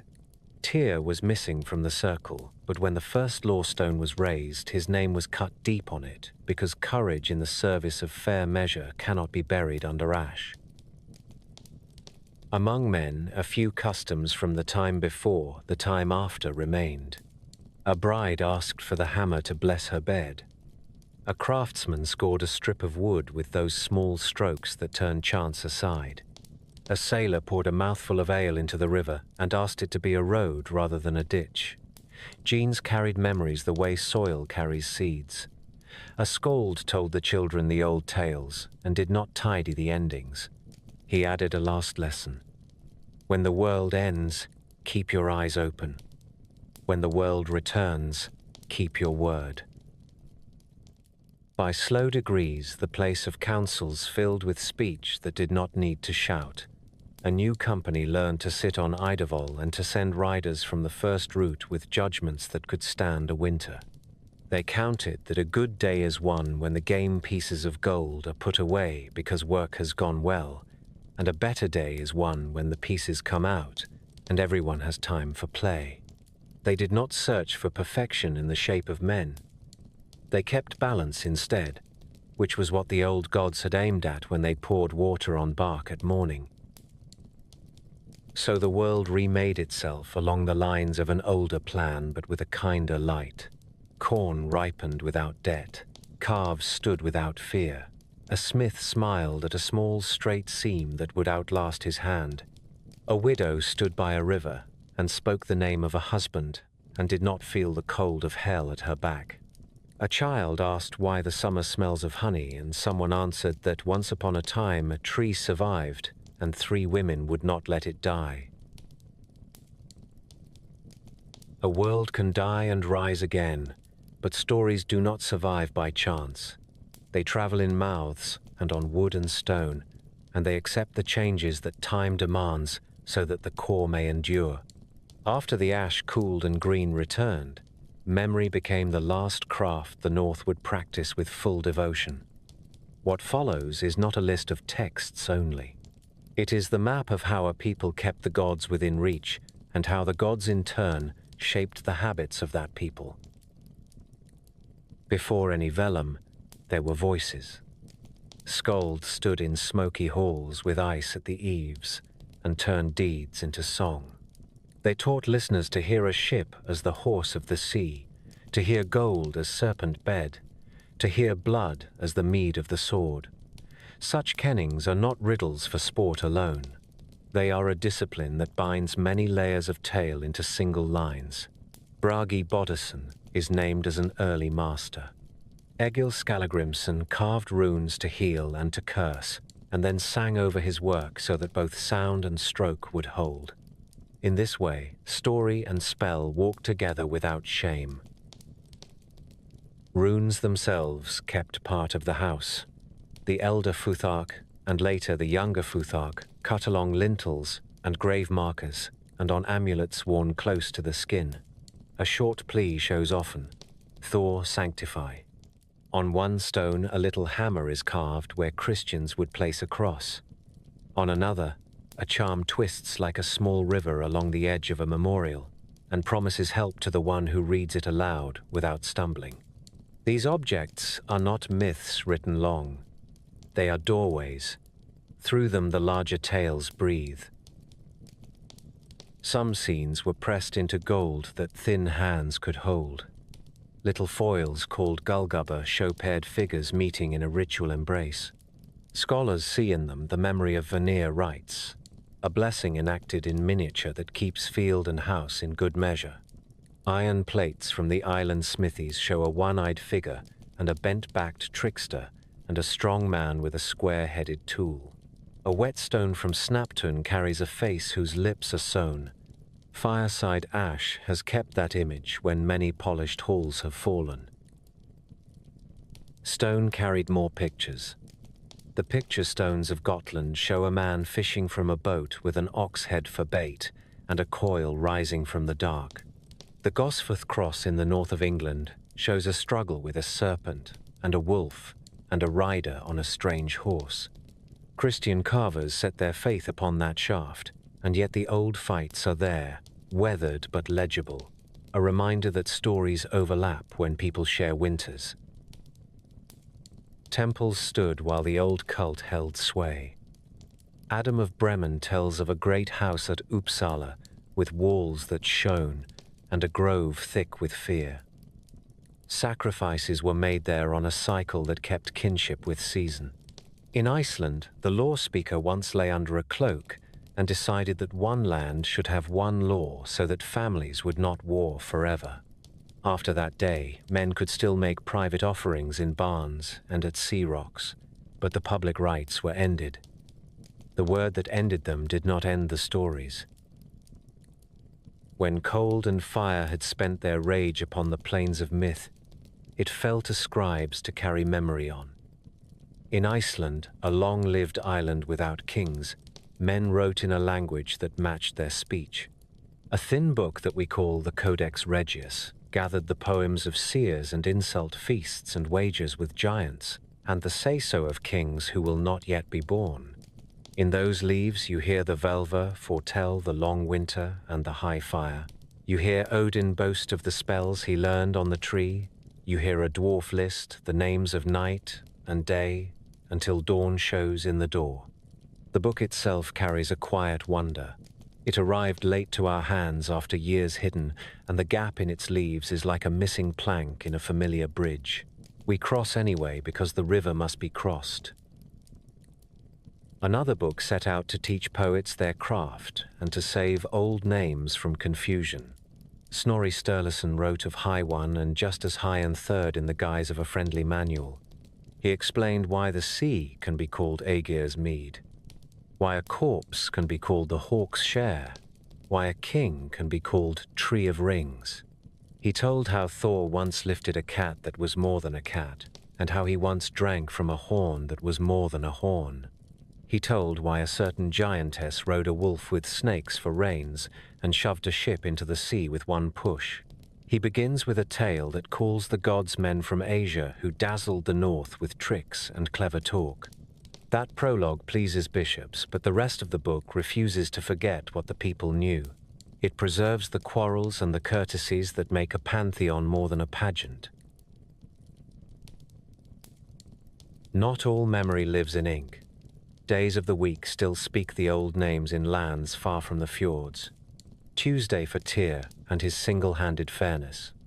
Wednesday for Odin and his hunger for costly counsel. Thursday for Thor, whose hammer steadied barns and borders. Friday for a goddess of love and foresight, whose name is spelled more than one way in the south and the north. Place names keep witness where men have farmed for 1,000 years. Fields and groves are still called the sacred space of Freya, the sanctuary of Thor, the meadow of Odin. A stone on Frozen names a man who raised a bridge, and then says plainly that he baptized the people of the island. On that little text, the two ages shake hands. Laws tug at memory and shape it. The old codes from the West Fjords urge fairness at the thing yet do not hide that a feast to the gods once stood beside the court. Later codes forbid the blood of sacrifice as a public rite and fine those who keep the old seasons. Yet even as the law changed, poets wrote, not to defy, but to explain. They kept what was worth keeping. They set the stories in a past that felt safely far and yet near enough to blush the cheek or to stiffen the back when justice is named. Heroic families carried the divine tales forward by analogy. A dragon horde teaches that greed sleeps with its eyes open. A doomed ring teaches that gifts must be given with measure. A Valkyrie teaches that choice has a face and a voice, not a blind roll of dice. The Volsung poems do not always bring the gods on stage, and yet the stage belongs to them. The shape of fate in those lines is the same shape Aesir sings when she looks from under her hood across the ages. Folklore kept other doors ajar. In winter, folk speak of the wild hunt that tears across the night with dogs and riders. A tall one with a wide hat leads them. Children are told to come in when the wind turns that certain way. At midwinter, now called Christmas by most, old names still stir under the new. Yule fires burn, and a bearded gift-bringer walks over snow. Wise men do not insist on straight lines where lives are curved by cold and hope. Traditions fold. Archaeology finds the crumbs that hands drop without meaning to. A child's wooden toy hammered into mud at a ferry landing. A whalebone plaque scratched with a tiny man and a coil. A brooch with a ring that might be a sun or might be a symbol known only to the woman who wore it. These are not proofs that this or that story is fact. They are proof that people carried meanings in their pockets and pinned them to their clothes because meanings are warmth. At the end of the greatest poem, the seeress tells of halls that wait for the worthy, and then speaks in a single breath of a dragon that flies with bodies in his claws. She leaves us there, between promise and warning. That balance is the heart of this religion of stories. The gods are brave and fallible. They make oaths and sometimes pay more than they planned. They die and return, and the world mends and then must be mended again. The telling asks two things only. Remember, act as if your memory mattered. So the North remembers. On the tongue in kennings that turn a ship into a stallion and a wave into a wall.